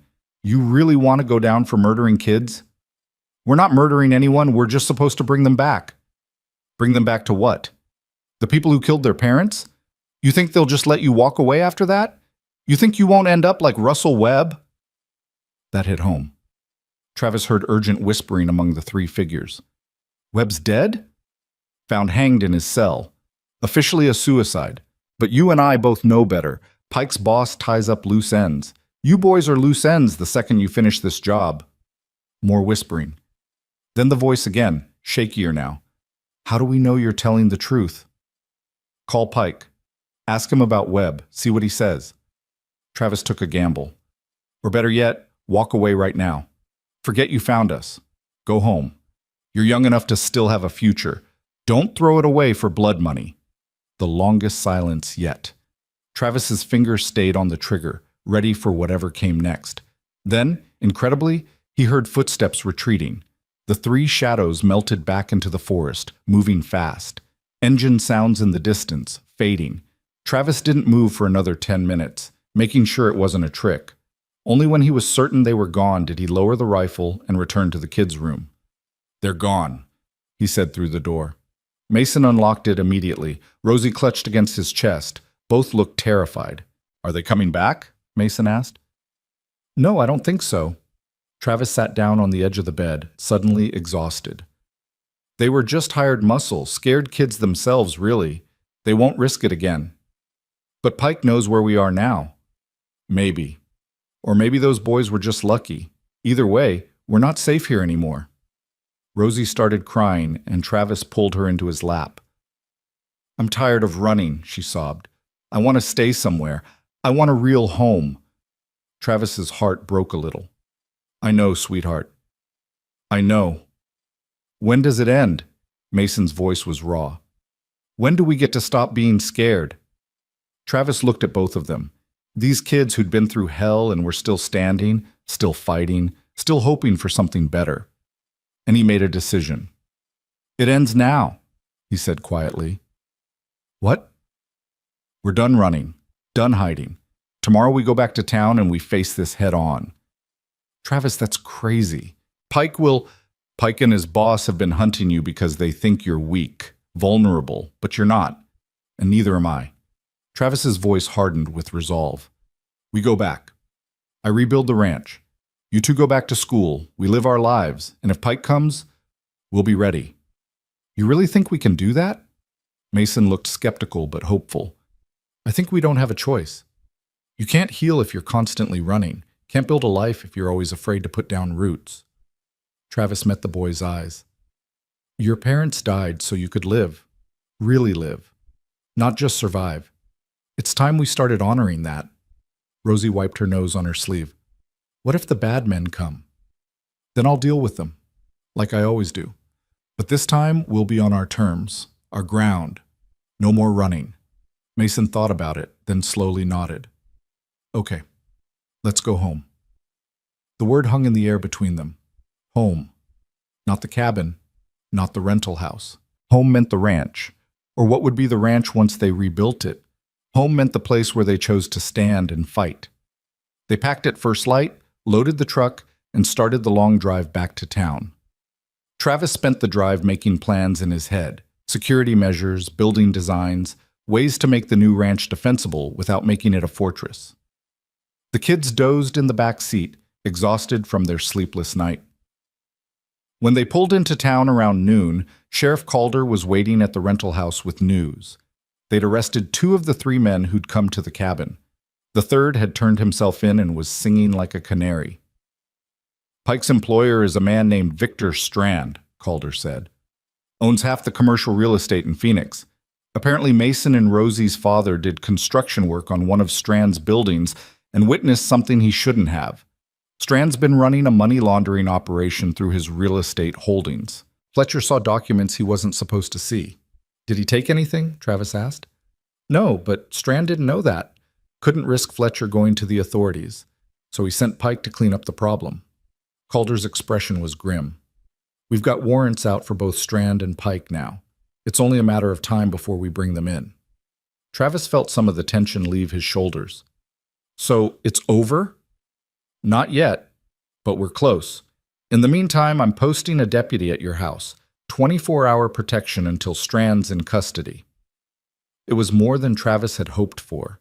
He thanked the sheriff and took the kids inside, where they collapsed on familiar furniture with relief. That night, Mason appeared in the living room where Travis was sketching plans for the new ranch house. "Can I help?" the boy asked. Travis slid the paper across the coffee table. "Tell me what you think." Mason studied the drawings, a larger house than before, with 3 real bedrooms, a big kitchen, a porch that wrapped around 2 sides. "It's nice. But you forgot something." "What's that?" "A workshop. Dad always wanted one. A place to build things." Mason's voice went soft. "Can we include that? For him?" Travis felt his throat tighten. "Yeah, we can do that. Where should it go?" They spent the next hour redesigning the plans together, adding the workshop, adjusting the layout, arguing good-naturedly about whether the kitchen needed a breakfast nook. Rosie joined them eventually, insisting on a window seat in her room where she could watch the stars. As Travis listened to them plan and dream and imagine a future, he realized something had shifted. They weren't just surviving anymore. They were building. Not just a house, but a life. Together. The scared, broken cowboy who'd answered his door that bloody October night was gone. In his place was a man who'd remembered what it meant to have something worth protecting, something worth fighting for. A family. Imperfect and wounded and still healing, but a family nonetheless. And whatever came next, Pike, Strand, or any other threat, they'd face it together, on their own ground, in their own home. The arrest came 3 weeks later, just as the foundation for the new ranch house was being poured. Travis was standing in the clearing between the ridges, watching the cement trucks rumble across land that had once held his solitary fortress, when Sheriff Calder's truck kicked up dust on the access road. The sheriff climbed out with a smile that told Travis everything before the words came. "We got him. Victor Strand. FBI picked him up at his Phoenix office this morning. They're charging him with money laundering, conspiracy to commit murder, and about 15 other felonies that'll put him away for the rest of his natural life." Travis felt something unknot in his chest, a tension he'd been carrying so long he'd forgotten what it felt like without it.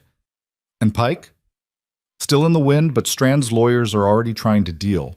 My bet is Pike's name comes up in negotiations. We'll have him soon." Calder clapped Travis on the shoulder. "It's over, my friend. Those kids are safe." Travis looked back at the construction site where Mason was helping one of the workers measure lumber, his face serious with concentration. Rosie was sitting on a stack of plywood nearby, swinging her legs and chattering to anyone who'd listen about the garden she planned to plant once the house was finished. "Yeah," Travis said quietly. "I think they are." That night he told the kids over dinner, spaghetti again, because it was the one thing Travis had truly mastered in the kitchen. Mason's fork clattered against his plate. "They caught him? Really caught him? Really? He's in federal custody. The case is solid. He's not getting out." Rosie's eyes were huge. "So the bad men can't hurt us anymore?" "That's right, sweetheart. You're safe now." She burst into tears, and it took Travis a confused moment to realize they were tears of relief, of a fear finally released after months of holding it tight. Mason looked like he wanted to cry too, but was fighting it, his jaw clenched and eyes bright. "It's okay," Travis said, moving around the table to gather them both close. "Let it out. Both of you. You've earned it." And they did. They cried like they hadn't allowed themselves to cry before, not just for the fear that was ending, but for everything they'd lost along the way. Their parents, their home, their innocence. Travis held them and let them grieve, his own eyes burning but staying dry. Someone had to be the anchor, and he'd learned years ago how to carry grief without letting it pull him under. When the tears finally subsided, Mason pulled back and wiped his face with his sleeve. "So what happens now?" Now we finish building, get you back in school full time, figure out this whole family thing properly." "You mean we're really staying? For good?" Travis looked at him, at this boy who'd become his son in every way that mattered. "If you'll have me, yeah. I talked to Mrs. Chen and Judge Morrison last week. Started the formal adoption process." The word hung in the air like something sacred. Adoption. Not temporary custody, not emergency placement. Adoption meant permanent, forever. Mason's voice came out strangled. You want to adopt us, both of us? Both of you, if that's what you want. Are you kidding? Of course that's what we want. Mason laughed, the sound half sob, half joy. I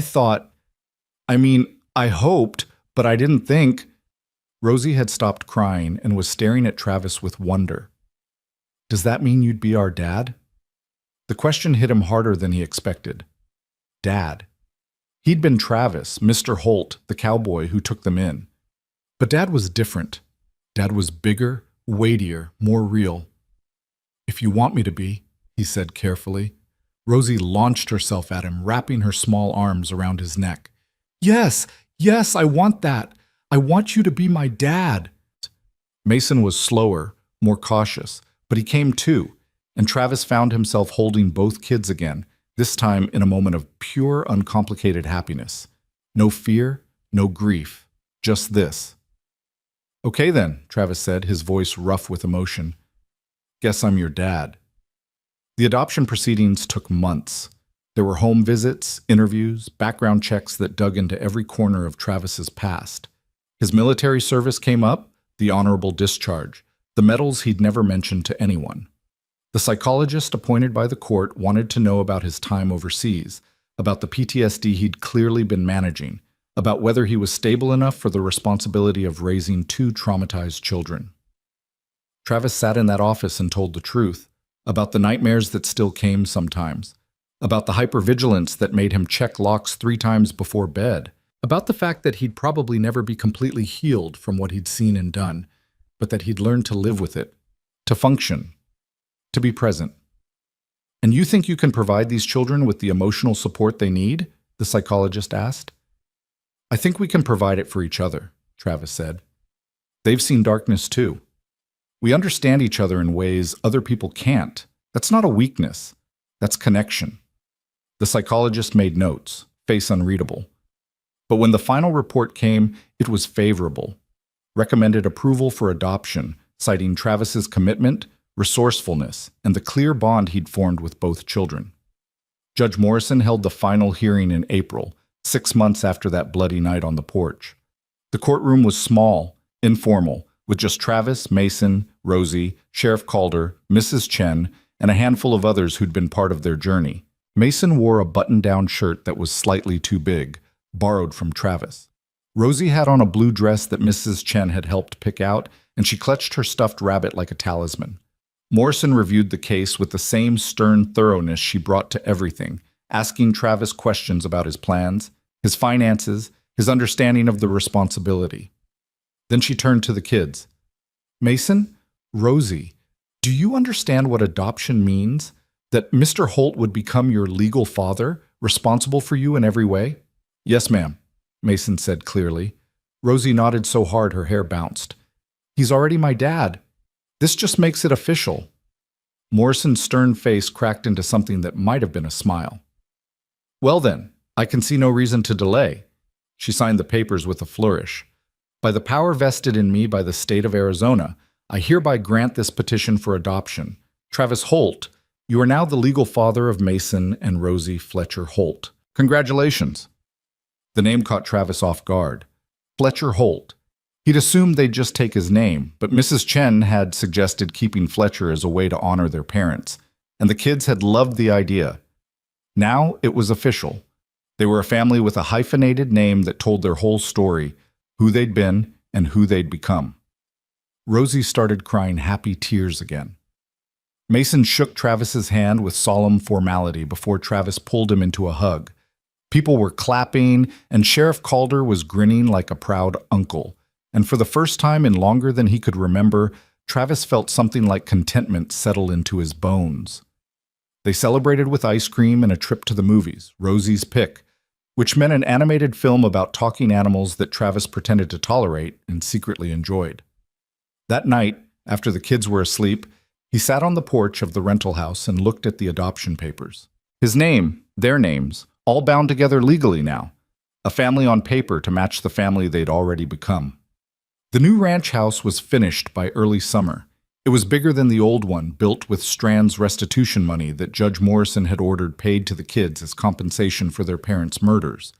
Travis had wanted to refuse it at first, blood money feeling tainted somehow, but Mrs. Chen had convinced him otherwise. That money represents justice, she'd said. Use it to give those children the life their parents would have wanted them to have. So he did. The house had the 3 bedrooms they'd planned, the big kitchen, the wraparound porch. The workshop sat off to one side, built exactly to the specifications Mason had drawn up from his father's old sketches. There was a garden plot for Rosie, and a barn that would eventually house horses if they decided to get them. Solar panels on the roof made them partially self-sufficient, and a security system that would make Fort Knox jealous gave Travis peace of mind without turning the place into a prison. Moving in felt like crossing a threshold into something new. They carried boxes together, arranged furniture, argued about where pictures should hang. Mason claimed the room with the eastern exposure because he liked watching the sunrise. Rosie's window seat became her favorite spot in the entire house, and she spent hours there reading or drawing or just staring at the sky. Travis's room was simple: a bed, a dresser, a chair by the window. He didn't need much. The rifle cabinet was there, locked but accessible, because he'd never fully shake the need to be prepared. But the revolver he used to keep on the nightstand found its way into a drawer. Not gone, just not front and center anymore. That first night in the new house, Travis made dinner, chicken and rice, not fancy but edible, and they ate on the porch, watching the sun set over the ridges. The same ridges that had witnessed fire and violence now held only peace, the land scrubbed clean by time and intention. "It feels different here," Mason said quietly. "Good different." "Yeah," Travis agreed. "It does." Rosie was already planning improvements. "We need a swing, right there, hanging from that tree. And a dog. Can we get a dog?" "Maybe. Let's settle in first. And chickens, for eggs. And can I paint my room yellow?" Travis smiled. "We'll see." School started again in August. Mason was going into 8th grade now, taller and broader than he'd been, his voice deeper. He'd made friends, joined the basketball team, even started talking to a girl named Sarah who lived in town. He still had nightmares sometimes, still flinched at loud noises, but the therapy was helping and he was learning to manage the triggers. Rosie bounced into 3rd grade with the enthusiasm of someone who'd forgotten how to be afraid. She brought home art projects and books from the library and a constant stream of chatter about her classmates. Emma was still her best friend, and the two were inseparable, always plotting some elaborate game or adventure. Travis found himself attending parent-teacher conferences, school plays, basketball games. He sat in bleachers with other parents and cheered when Mason made a basket. He helped Rosie build a model of the solar system for science class, the two of them covered in paint and glue by the end. He signed permission slips and made lunches and learned that being a parent meant showing up day after day for the boring and beautiful mundane moments that made up a life. One October evening, almost exactly a year after that first bloody night, Travis was fixing the fence line when he heard horses approaching. His hand went instinctively to his hip, but the holster was empty. He'd stopped carrying every day months ago. He turned to see Sheriff Calder riding up with another man in handcuffs, hands bound to the saddle horn. Dawson Pike looked smaller than Travis remembered. Older, harder, defeated. His clothes were dirty, his face unshaven, eyes hollow with the knowledge of what was coming. "Found him holed up in a cabin outside Durango," Calder said. "He's being extradited back to Arizona to stand trial. Thought you might want to see." Travis studied the man who'd tried to kill his family, who'd burned his house, and terrorized 2 innocent children.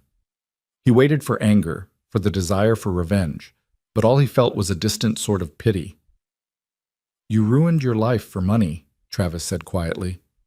"Was it worth it?" Pike's jaw tightened. "I was following orders." "You always have a choice. You made yours." Travis turned away. "Get him out of here, Tom. I've got work to do." As Calder led Pike away, Mason emerged from the barn where he'd been cleaning stalls. He watched the horses disappear down the road, his face unreadable. "That was him, wasn't it? The man from that night?" "Yeah." "I thought I'd be more scared, seeing him again." Mason's voice was thoughtful. "But I just feel nothing, like he doesn't matter anymore." "That's because he doesn't. He's just a man who made bad choices. He doesn't get to define your life. No. Mason looked at Travis. You do. This does. He gestured at the ranch, the house, the life they'd built. This is what matters. Travis felt a swell of pride so intense it almost hurt. Yeah, it is. The trial came and went. Pike was convicted on multiple counts of murder, attempted murder, arson, and conspiracy. Life without parole. Strand got the same. The news barely registered at the ranch. They were too busy living to dwell on the past. Travis taught Mason to ride that fall, putting him on a gentle mare named Daisy they'd bought from a neighboring ranch. The boy took to it naturally, his father's construction worker strength translating well to the physical demands of horsemanship. Within weeks, he was riding the fence line with Travis, checking for breaks, moving cattle, doing the real work of ranching. Rosie got her chickens, a flock of 6 hens that she named after Disney princesses and doted on like they were her children. She collected eggs every morning, sold the extras to neighbors, and used the money to buy books and art supplies. Travis found himself constantly amused by her entrepreneurial spirit. Winter came gentle that year, with snow that dusted the ridges but left the valley mostly clear. Christmas arrived and Travis had no idea what he was doing. He'd never celebrated before, at least not in the 15 years of solitude. But the kids wanted a tree, wanted decorations, wanted the whole experience. So they drove into the mountains and cut down a pine together, dragged it back and set it up in the living room. They strung lights and hung ornaments, many of them handmade by Rosie. Mason insisted on a star for the top, saying it was what his mother always used. Travis bought presents, wrapped them badly, and hid them in the workshop. On Christmas morning, Rosie woke them all at dawn, practically vibrating with excitement. They opened gifts in their pajamas, drinking hot chocolate and eating cinnamon rolls Travis had attempted to bake and only partially burned. Mason got a new basketball and a leather-bound journal for writing. Rosie got art supplies and books and a new dress. Travis hadn't expected anything, but the kids surprised him with a framed photo they'd had Sheriff Calder take. The 3 of them standing in front of the new house, arms around each other, smiling like they meant it. "For your room," Mason said. "So you remember." Like he could forget. Like any of this wasn't permanently carved into his heart. "It's perfect," Travis said, his voice rough. "Thank you." They spent the day cooking together, playing games, watching movies. It was ordinary and extraordinary at once. A family doing family things, nothing dramatic, nothing fraught, just peace. That night, after the kids had gone to bed, Travis sat on the porch with the photo in his hands. He thought about the man he'd been a year ago, alone, closed off, half alive. And he thought about who he was now. A father, a protector, someone who mattered to people who mattered to him. The stars were brilliant overhead, the same stars he'd watched for 15 years from this very spot. But they looked different now, brighter somehow, more alive. Mason appeared in the doorway, wrapped in a blanket. "Can't sleep?" "Just thinking." The boy joined him, settling into the chair beside Travis. They sat in comfortable silence for a while, listening to the night sounds, coyotes yipping in the distance, wind moving through the pines. "Travis?" Mason's voice was tentative. "Can I ask you something?" "Always." "Do you ever regret it, taking us in? All the trouble we brought?" Travis looked at him, at this boy who'd become his son. "Not for a single second." "Even when your house burned down?" "Mason, that house was just wood and nails. You and Rosie? You're what made it worth burning." Travis leaned forward, elbows on his knees. "Before you came, I was existing, going through motions, waiting for I don't even know what. But you gave me a reason to live again, to fight, to care. That's not trouble. That's a gift." Mason's eyes were bright in the darkness. "You gave us that too, a reason to keep going after everything fell apart. Then I guess we're even." "No." Mason shook his head. "We're family, which is better." Travis couldn't argue with that. Spring brought wildflowers and new calves, and a feeling of renewal that seemed to seep into everything. Rosie's garden exploded with vegetables, more than they could eat, so they started giving the surplus to neighbors. Mason made the basketball team, and Travis attended every game, cheering louder than he probably should. The kid was good, really good, with a natural athleticism his father must have had. One Saturday in May, Travis was working in the garden with Rosie when a car pulled up the long driveway. He tensed instinctively, old habits dying hard, but relaxed when he recognized Mrs. Chen. She climbed out with a folder under her arm, smiling. "Hope I'm not interrupting." "Just gardening. What brings you out here?" "Official business." She opened the folder and pulled out a document. "The adoption finalization just came through. All the paperwork is complete, all waiting periods satisfied. As of today, you're officially and permanently Mason and Rosie's legal father. No more supervision, no more check-ins, you're free." Travis took the paper, staring at the official seal. Free. Funny word for it, considering he'd never felt more bound to anything in his life. But it was a good binding, the kind that made you stronger instead of weaker. "Thank you," he said, "for everything, for believing in us." Mrs. Chen's expression softened. "I had my doubts at first, I'll admit. A single man with no experience, taking in 2 traumatized children? It seemed like a recipe for disaster." She looked around at the ranch, the house, the garden where Rosie was carefully transplanting tomato seedlings. "But you proved me wrong. You didn't just give them a home, you gave them a family. That's rare, Mr. Holt." "Travis? Just Travis." "Travis," she smiled, "those are lucky kids." "I'm the lucky one." After she left, Travis called Mason and Rosie over and showed them the paper. They read it together, this final piece of documentation that said what they'd already known for months. They were a family. Official, permanent, unbreakable. "So we're really Fletcher Holts forever?" Rosie asked. "Forever and ever," Travis confirmed. She hugged him tight, and Mason joined in, and they stood there in the garden with dirt on their hands and sun on their faces, holding each other like they'd never let go. The summer Mason turned 14, Travis taught him to drive the ranch truck, the boy's feet barely reaching the pedals, but his determination making up for his size. They'd circle the property, Travis giving patient instructions, while Mason jerked the wheel and ground the gears and slowly, gradually, got the hang of it. "Why are you teaching me this?" Mason asked one day after a particularly successful run.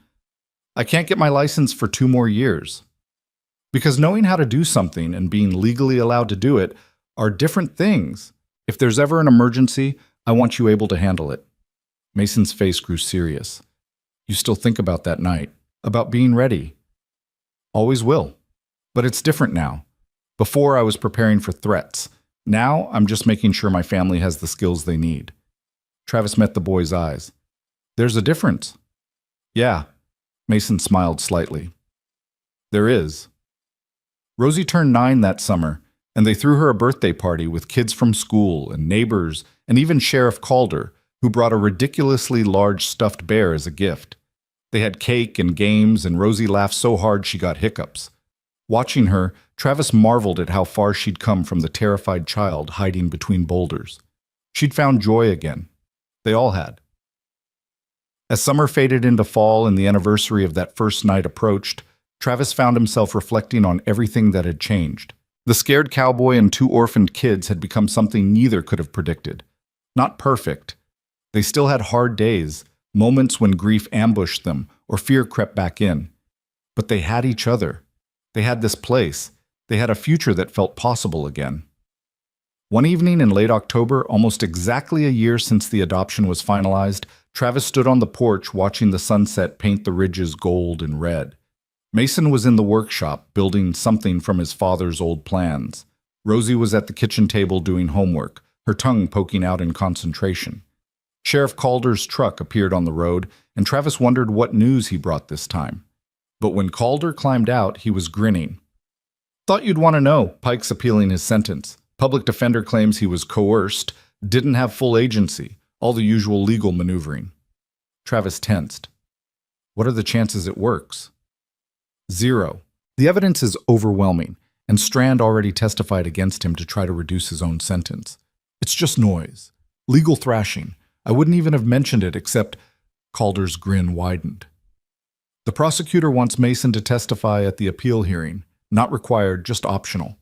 Give a victim impact statement. Show the court what Pike's actions cost." Travis frowned. "I'm not sure that's a good idea. Mason's doing well, dredging all this up. That's why I'm asking you first instead of the boy. It's your call. But the prosecutor thinks it could be powerful. Show Pike that he didn't break these kids, that they survived and thrived despite him.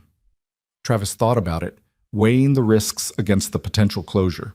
Finally, he said, "Let me talk to Mason. It should be his choice." He found the boy in the workshop, sanding a piece of wood that would eventually become a chair.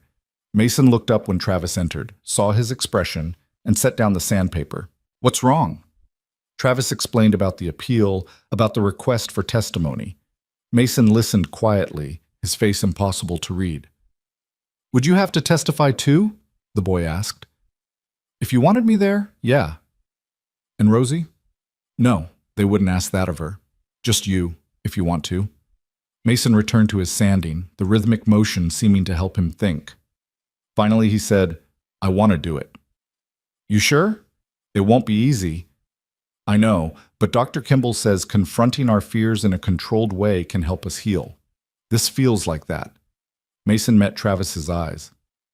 "And I want Pike to see that we're okay, that he didn't win. Maybe that's petty, but I don't care." "It's not petty, it's strong."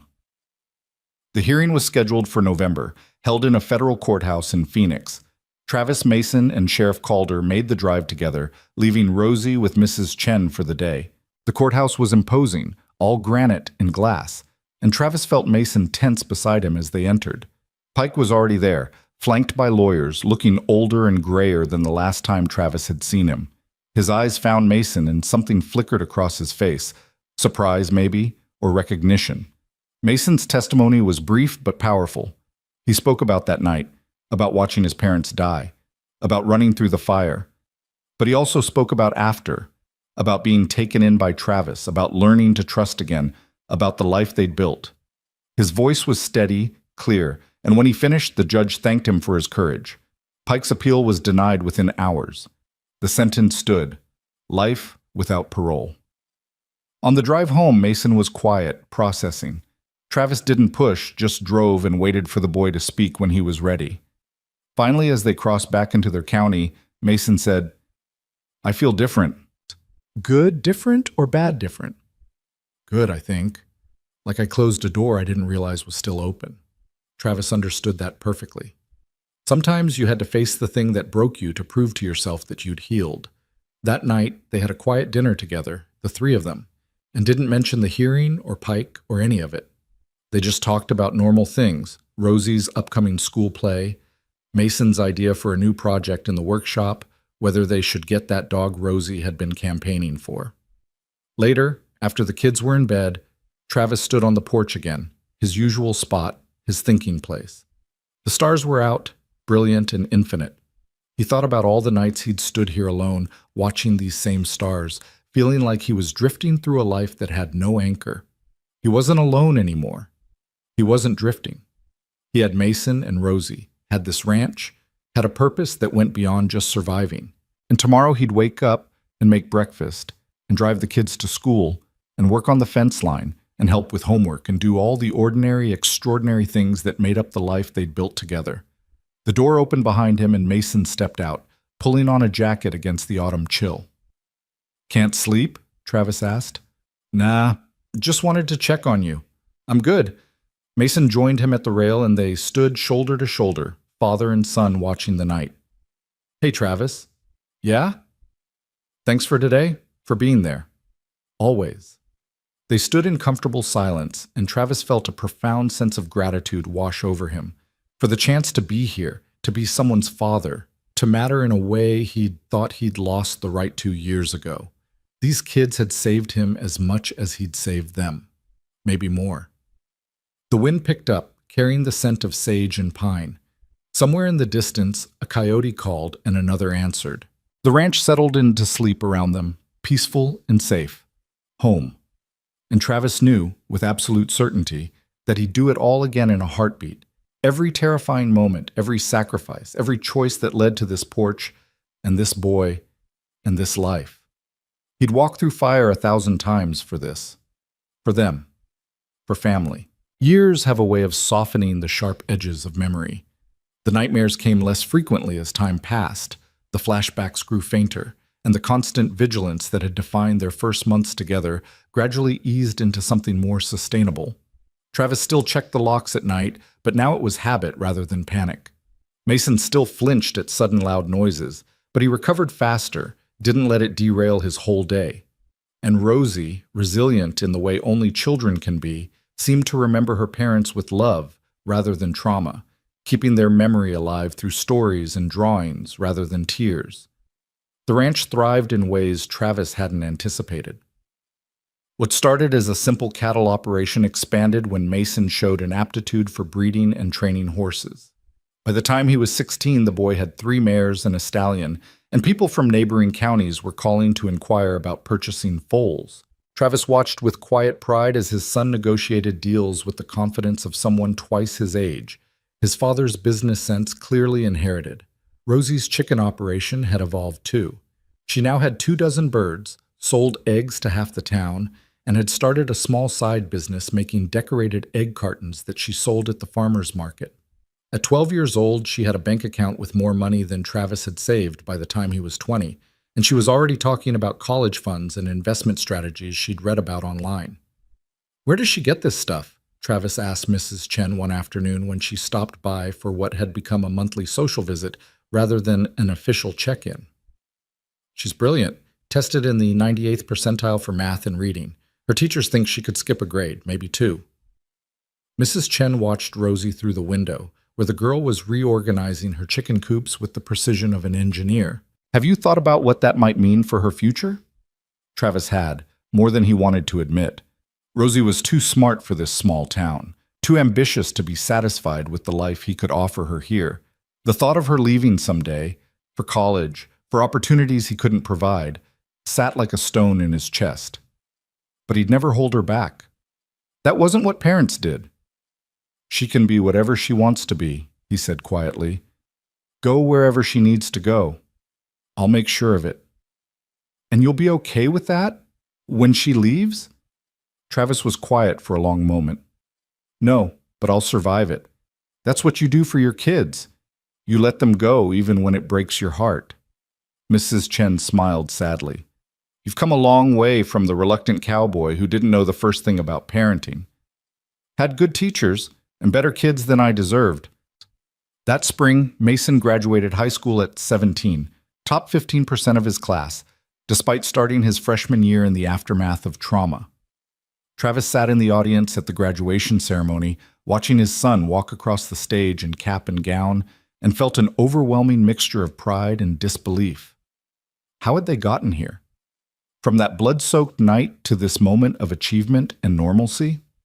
Afterward, at the small party they threw at the ranch, Mason pulled Travis aside while Rosie was entertaining guests with an elaborate presentation about sustainable farming practices. "I got accepted," the boy said, trying to sound casual and failing completely. Travis's heart jumped. "To state?" "Full scholarship for animal sciences and ranch management." Mason's face split into a grin he couldn't contain. "I start in August." Travis pulled him into a fierce hug, the kind that said everything words couldn't. His son was going to college. His son, who'd lost everything at 13, who'd survived murder and fire and months of terror, was going to college on a full scholarship. "Your parents would be so proud," Travis said, his voice rough. "You think so?" "I know so. Hell, I'm proud enough to burst." Mason pulled back, and Travis saw the question in his eyes before the boy asked it. "Will you be okay? Here by yourself, with just Rosie? I'll manage. Besides, you'll be back for holidays and summer, and it's only an hour-and-a-half drive. I can come see you when you need a home-cooked meal." Travis paused. "Well, when you need a meal, anyway. The home-cooked part is still questionable." Mason laughed, but his expression turned serious again. "I wouldn't have made it this far without you. You know that, right? When I thought my life was over, you showed me it was just beginning." Travis had to look away, blinking hard. "You did the work, son.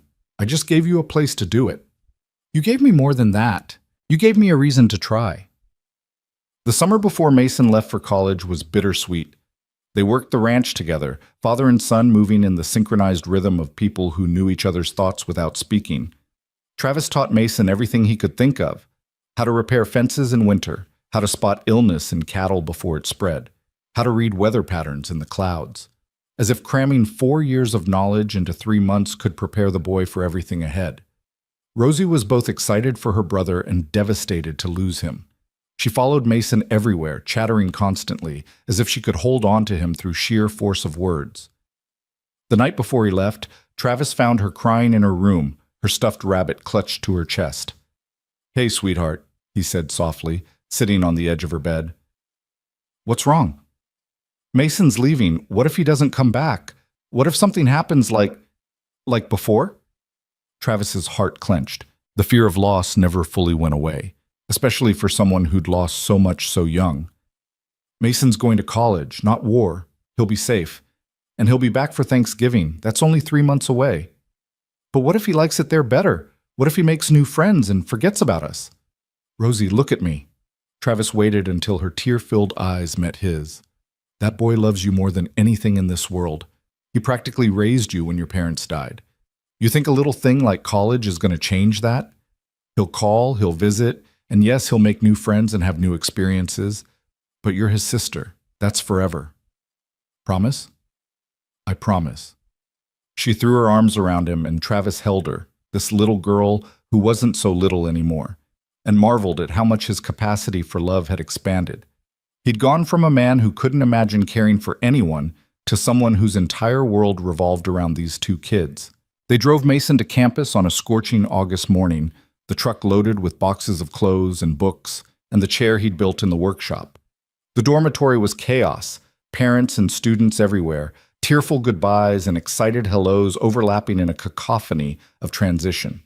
Mason's roommate was a lanky kid from Tucson named David, who seemed nice enough, and the room was small but functional. They spent an hour unpacking, arranging furniture, making the space livable. Then there was nothing left to do but say goodbye. Rosie hugged her brother so tight Travis worried she might crack his ribs. "You better call every week." "I will, and you better keep sending me pictures of your chickens. And my garden, and the new calves when they come in spring. All of it. I want to know everything."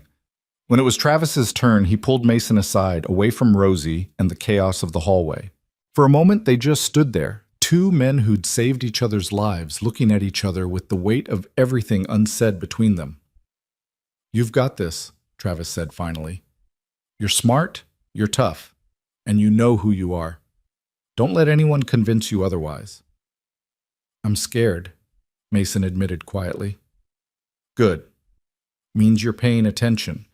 But don't let fear stop you from trying new things, making mistakes, being young. You've been through enough. You've earned the right to just be a college kid for a while. What if I fail? Then you get back up and try again. That's what we do." Travis put a hand on the boy's shoulder. "Mason, you've survived things that would break most people. You think a few tough exams are going to take you down?" Mason smiled, some of the tension leaving his face. "When you put it that way, I'm proud of you, son. More than I can say. I love you, Dad." The words still had the power to undo Travis completely. Dad. Not Travis, not Mr. Holt. Dad. "Love you too. Now go learn something and make us proud." The drive home was quiet. Rosie stared out the window and Travis gripped the steering wheel, both of them processing the hole Mason's absence had already left. The ranch felt emptier that night, too big and too quiet. Travis made dinner for 2 instead of 3, and the portions looked wrong on the plates. But life had a way of filling empty spaces. Rosie threw herself into 7th grade with determination, joining the debate team and the science club, and somehow still managing to run her chicken empire. Travis found himself busier than expected, managing the ranch alone while fielding increasingly sophisticated questions from Mason about breeding strategies and market trends. The boy was learning, growing, becoming his own man. Mason came home for Thanksgiving as promised, bursting with stories about classes and friends, and a girl named Kayla who was also studying animal sciences. Rosie monopolized him for the entire weekend, and Travis was content to watch them together, reassured that some bonds really were unbreakable. The pattern repeated at Christmas, at spring break, through the summer when Mason came home to work the ranch and shared everything he'd learned. He'd grown more confident, more worldly, But the core of who he was remained unchanged. Still protective of Rosie, still respectful to Travis, still the same kid who'd collapsed on a porch bleeding and begging for his sister's safety. By the time Rosie started high school, she'd become a force of nature. She took advanced classes, started a recycling program at school, and somehow convinced the principal to install solar panels on the roof. Travis attended parent-teacher conferences where educators raved about her intelligence and drive, and he'd just nod and smile, thinking, yeah, I know, she's amazing. Mason graduated college with honors and a job offer from a major breeding operation in Colorado. The offer came with excellent pay, opportunities for advancement, everything a young man starting out could want. But when he told Travis about it over the phone, his voice was uncertain. It's a great opportunity, Mason said. But it means moving away, being 4 hours from home instead of 90 minutes. You thinking about turning it down? I don't know. Feels like I'd be abandoning you and Rosie. Travis sat down on the porch steps, phone pressed to his ear, staring out at the land they'd built together. Mason, you remember what I told you before you left for college? Which part? The part about earning the right to be young, to live your life. Travis kept his voice steady, even though his heart was aching. This is your chance to build something of your own. Take it. But the ranch, we'll be here. We'll always be here, and so will I. But you can't put your life on hold for us. Your mom and dad didn't die so you could spend forever looking backward. Mason was quiet for a long time. You're sure? I'm sure. Go to Colorado, make your mark, and come home when you can. I love you, Dad. Love you too, son. More than you know. Mason took the job and moved to Colorado that summer. Rosie, now 15 and taller than Travis had expected, took it hard at first. But she adapted, as she always did, channeling her energy into preparing for college herself. She'd set her sights on MIT, drawn to their engineering programs and the challenge they represented. MIT, Travis said when she told him, trying not to let the panic show. That's in Massachusetts. I know, it's also one of the best engineering schools in the world. Rosie's eyes were bright with ambition and hope. I want to design sustainable agricultural systems, make farming more efficient and environmentally friendly. Change the world, Dad. And she probably would, Travis thought. If anyone could, it was Rosie. The next 2 years flew by in a blur of SAT prep, college applications, campus visits to schools so far from home. Travis needed a map. Rosie got into MIT with a substantial financial aid package, and also Arizona State, University of Arizona, and Caltech. She spent weeks agonizing over the decision before choosing MIT. It's the furthest one, Travis observed, trying to sound neutral. I know, but it's also the best fit for what I want to do. She looked at him with those two wise eyes.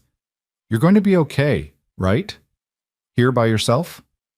Travis thought about lying, about downplaying the crushing loneliness he knew was coming, but Rosie deserved the truth. I'm going to miss you like crazy, he said honestly, but I'm also so damn proud I could burst. You're going to do incredible things, sweetheart, and I get to say I knew you when you were collecting eggs and bossing around chickens. She hugged him tight. I'll come home for holidays, and we can video chat. It won't be like you're losing me. But they both knew it was exactly like that, in the way all parents eventually lose their children to the lives they build for themselves. It was natural, necessary, and completely heartbreaking. Mason came home to help move Rosie to MIT, the three of them taking a cross-country road trip that felt like a goodbye tour of their family. They stopped at roadside attractions, ate at questionable diners, and talked about everything and nothing. It was perfect and painful in equal measure. MIT's campus was beautiful and intimidating, full of serious students who looked like they were solving equations in their heads while walking. Rosie fit right in, her excitement palpable as they toured the engineering buildings and met her roommate, a quiet girl from California named Priya, who was also studying environmental engineering. When it came time to leave, Travis held Rosie for a long time, breathing in the scent of her shampoo and memorizing the feel of her in his arms. His little girl, who'd been 7 years old and terrified, hiding between boulders and believing the world had ended. Now 18 and fearless, ready to change that world. You've got everything you need? He asked, voice rough. I think so. You'll send me Mom's recipe for chocolate chip pancakes? The one your mom used to make? Yeah, I want to learn it. Travis felt his throat tighten. Rosie had been asking more about her parents lately, wanting to know everything he could tell her. Mason had more memories, but Travis had tried to fill in what he could, painting pictures of people he'd never met but whose legacy he'd helped raise. I'll find it. Mason probably remembers it. Thanks, Dad. She pulled back, tears streaming down her face. I'm scared. I know, but you're also ready. You're going to do amazing things here. I hope so. I know so. Mason hugged his sister next, the two of them holding each other like they had that first terrible night, orphans clinging to the only family they had left. Except they weren't orphans anymore. They had Travis and Travis had them, and that would never change no matter how many miles separated them. The drive back to Arizona was long and quiet. Mason had flown in from Colorado and would fly back, but he'd rented a car to drive to the ranch with Travis, giving them time to talk. House is going to be pretty empty, Mason observed as they crossed into New Mexico. Yeah. You thought about getting that dog Rosie always wanted? Might be good company. Travis had thought about it. He'd thought about a lot of things, selling the ranch, moving to a smaller place, maybe even traveling for the first time in his life. But all those thoughts felt hollow. Maybe, he said noncommittally. Dad. Mason's voice was gentle but firm. You can't just shut down again, not after all this. I'm not shutting down. Aren't you? Rosie and I leave and you're right back where you started. Alone on a ranch, no one to talk to, no one to care for. I've got the cattle, the horses. That's not the same and you know it. Mason turned in his seat to face him. You taught us to live, to build futures, to not let fear stop us. Now you need to do the same thing. Travis was quiet, hands tight on the wheel. The boy was right, of course, but knowing something and doing something were different beasts entirely. What would you have me do? He asked finally. I don't know. Join the community center in town, volunteer somewhere, start dating even. You're only 52, Dad. You've got a lot of life left. The thought of dating made Travis want to laugh. He'd been alone so long he wouldn't even know where to start. But the larger point stood. He couldn't go back to the man he'd been before the kids. That version of himself had died the night he chose to stand and fight instead of turning away. I'll figure something out, he promised. And he tried. He really did. After dropping Mason at the airport and driving back to the empty ranch, Travis made an effort. He attended town council meetings, joined a veteran support group that Sheriff Calder had been bugging him about for years, even volunteered to coach youth basketball despite having never played the sport himself. The house was too quiet at night, though. Too big. He found himself cooking for 3 out of habit and then staring at the extra portions. Rosie's chicken coop sat empty after he'd sold the birds, couldn't maintain them himself, and it seemed wrong to try.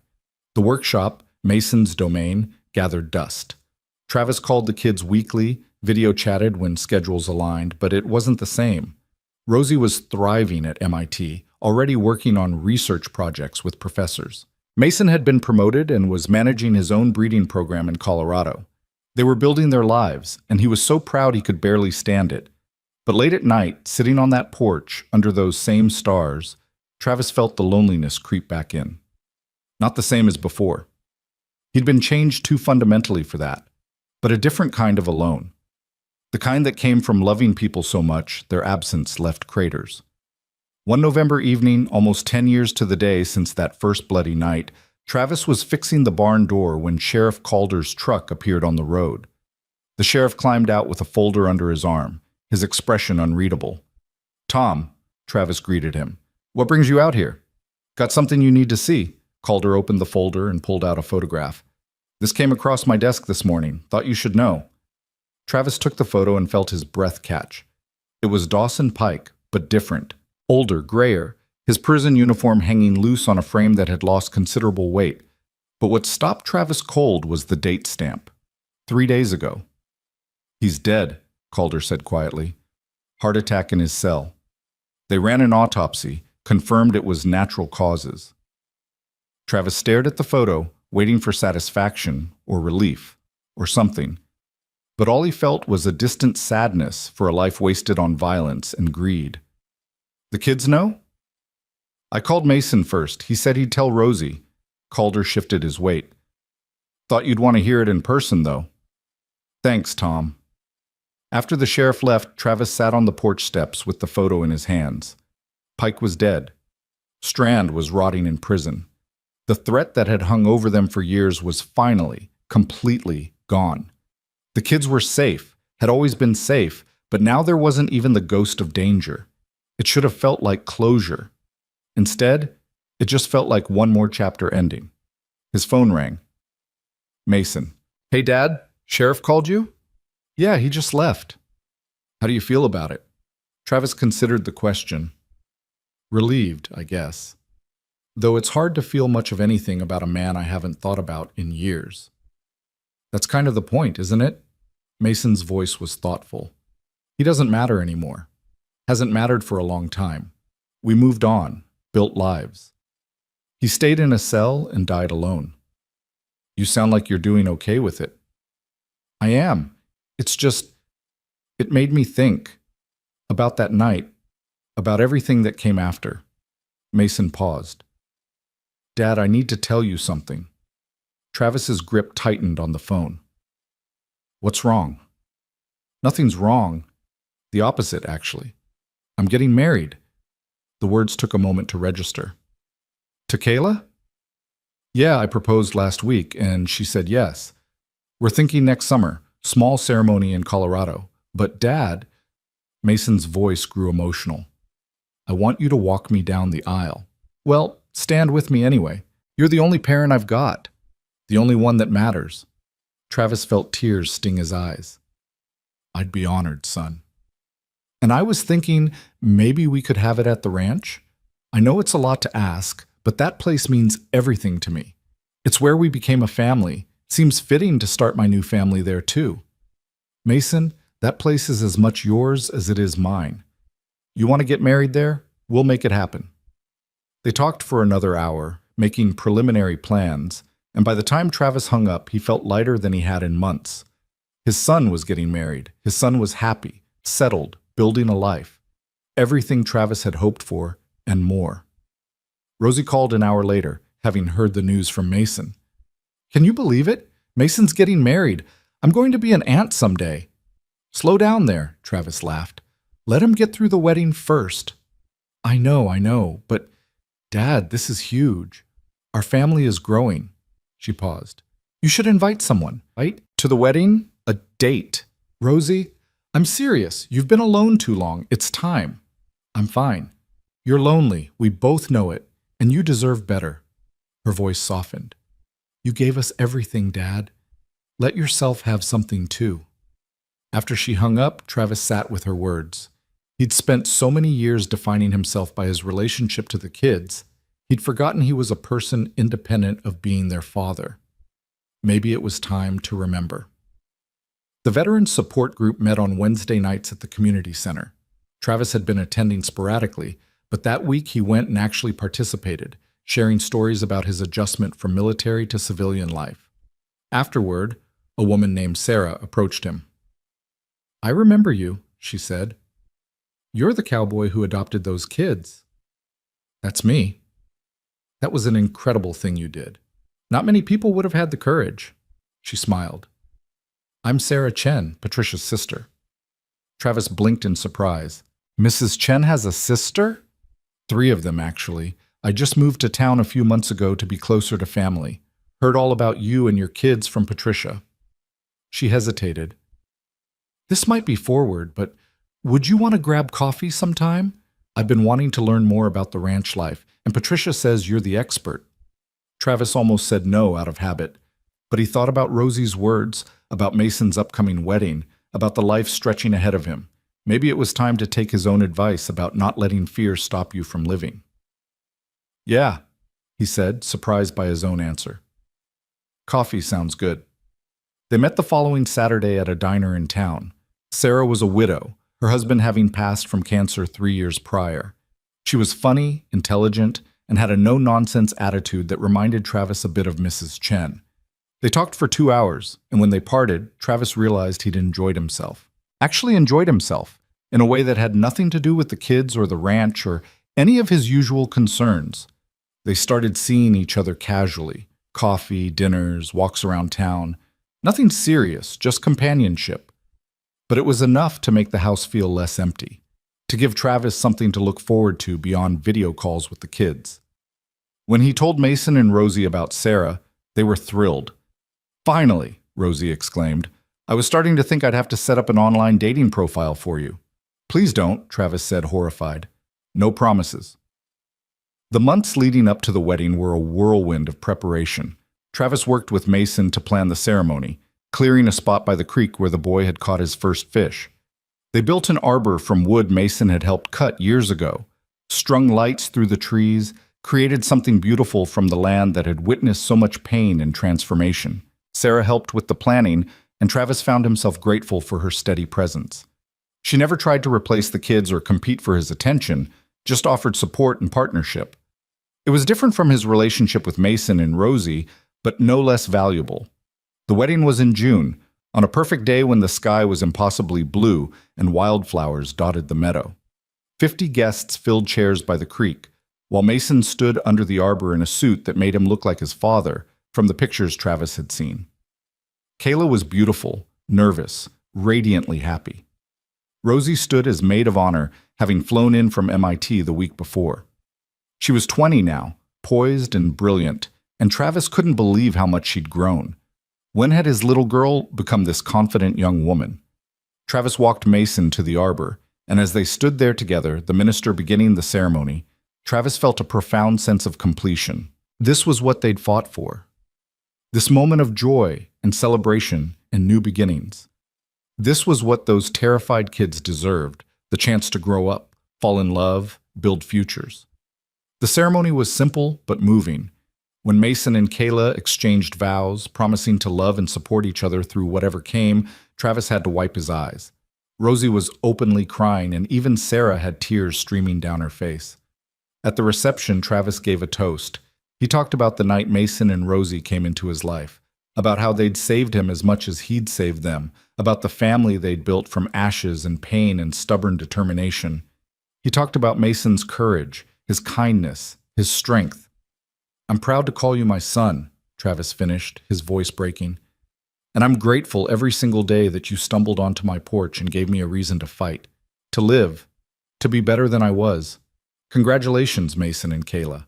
May you have all the happiness you deserve." The party went late into the night, music and laughter echoing across the valley.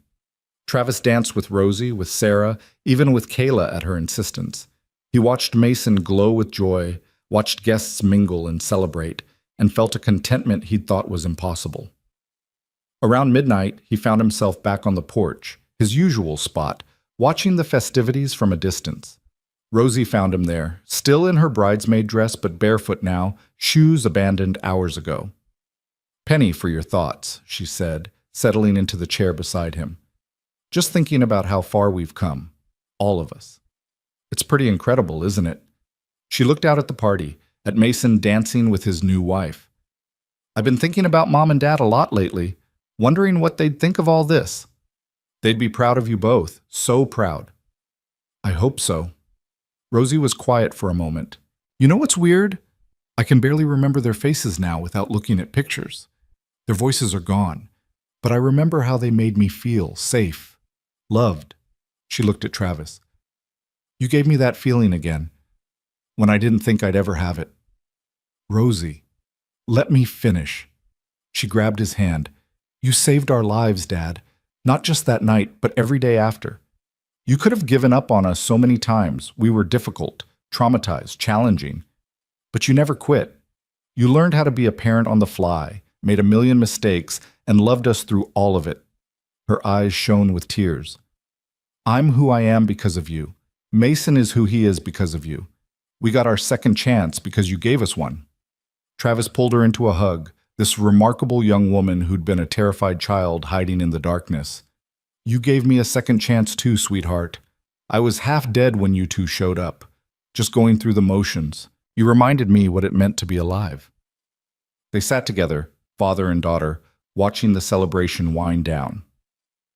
Eventually, Mason and Kayla said their goodbyes, heading off to the small cabin Jack had let them borrow for their honeymoon. Guests departed in clusters, calling thanks and congratulations. Sarah helped clean up, working alongside Travis and Rosie to restore order to the ranch. She fit seamlessly into the rhythm, and Travis caught himself thinking about what it might be like to have her around more permanently, not rushing anything, just considering possibilities. After everyone left and Rosie had gone to bed, she was staying the week before returning to MIT, Travis and Sarah stood on the porch under the stars. "That was a beautiful wedding," Sarah said. "It was, wasn't it?" "You raised good kids, Travis." "They raised themselves mostly. I just tried not to screw it up too badly." Sarah smiled and took his hand. "You did a lot more than that. Patricia told me the whole story, you know. About that night, about everything that came after. What you did for those children. It was extraordinary." "I did what anyone would have done." "No. You did what very few people would have the courage to do. You stood up when it would have been easier to turn away. You fought when fighting meant risking everything, and you loved two broken kids back to wholeness." She squeezed his hand. "That's not ordinary, Travis. That's heroic." He didn't know what to say to that. He'd never felt heroic, just determined. Just a man who'd found something worth protecting and refused to let it go. "Thank you," he said finally, "for being here. For all of it. I like being here. With you." She hesitated. "I know we said we'd take things slow, but I want you to know I'm in this. However long it takes, whatever it looks like. I'm not going anywhere." Travis felt something warm settle in his chest. After so many years of walls and isolation, of keeping everyone at arm's length, he'd somehow ended up surrounded by people who cared. Mason and Kayla starting their life together. Rosie conquering the world one engineering problem at a time. And Sarah, patient and kind, offering partnership without demands. "I'm glad," he said simply. "Real glad." The next few days were lazy and perfect. Rosie helped around the ranch, telling stories about MIT and her research projects. They cooked together, took long walks, sat on the porch talking until late at night. Mason and Kayla came back from their brief honeymoon and joined them for dinners.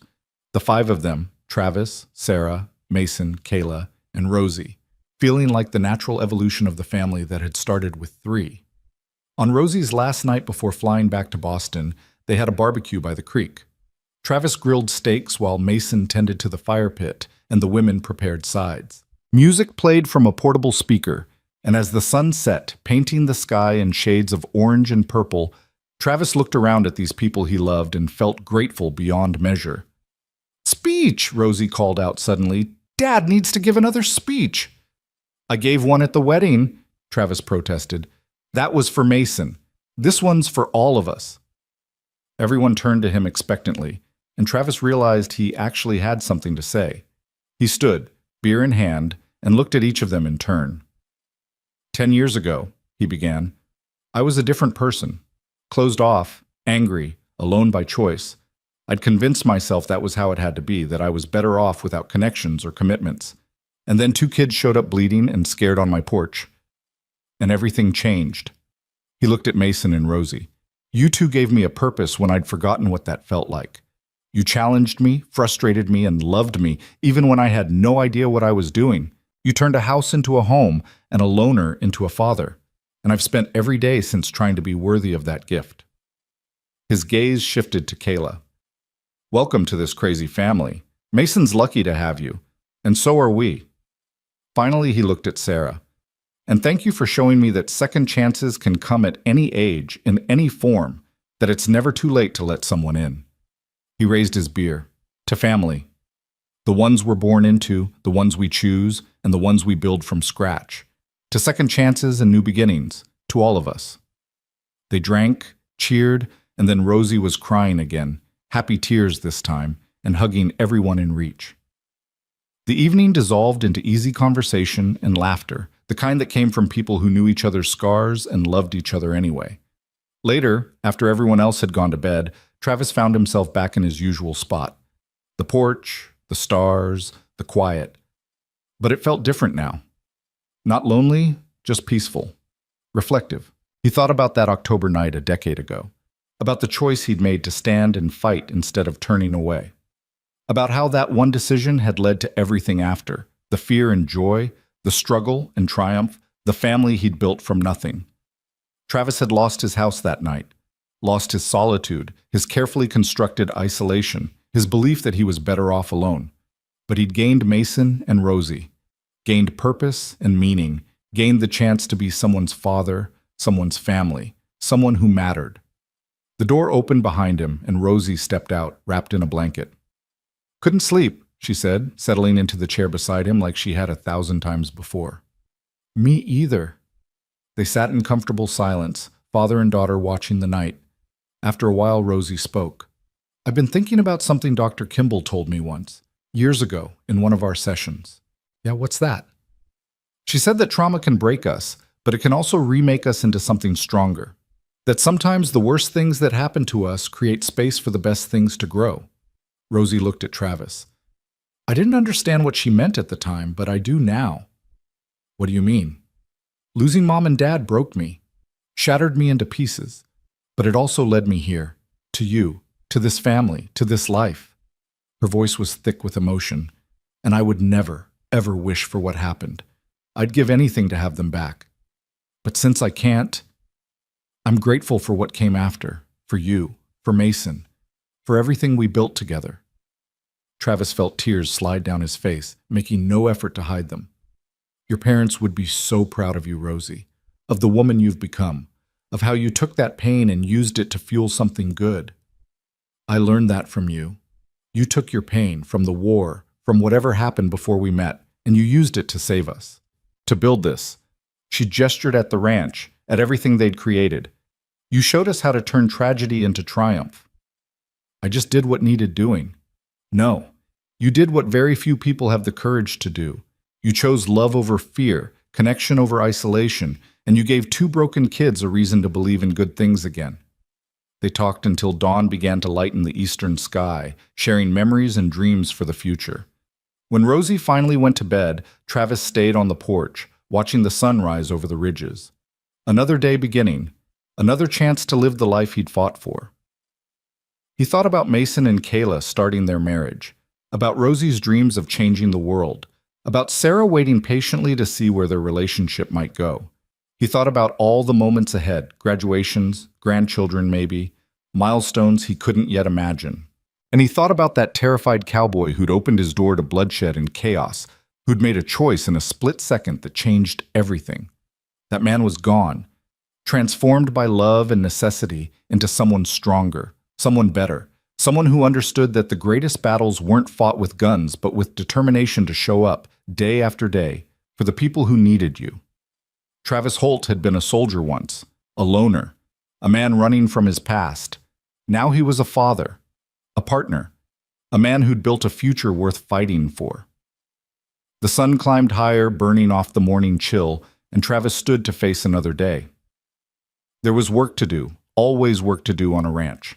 Fences to mend, cattle to tend, a life to live. But first, coffee. And maybe he'd call Sarah, see if she wanted to come over for breakfast.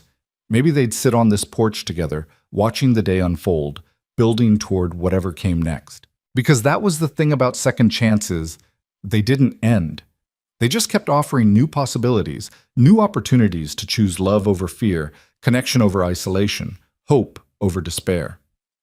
Travis had made his choice a decade ago, standing on this same porch with blood on the boards and 2 terrified kids needing a hero. He'd made the same choice every day since, and he'd keep making it for as long as breath filled his lungs and these people needed him. Family, home, purpose. Everything he'd thought was lost, found again in the most unexpected way. The cowboy smiled and headed inside, ready for whatever the day might bring.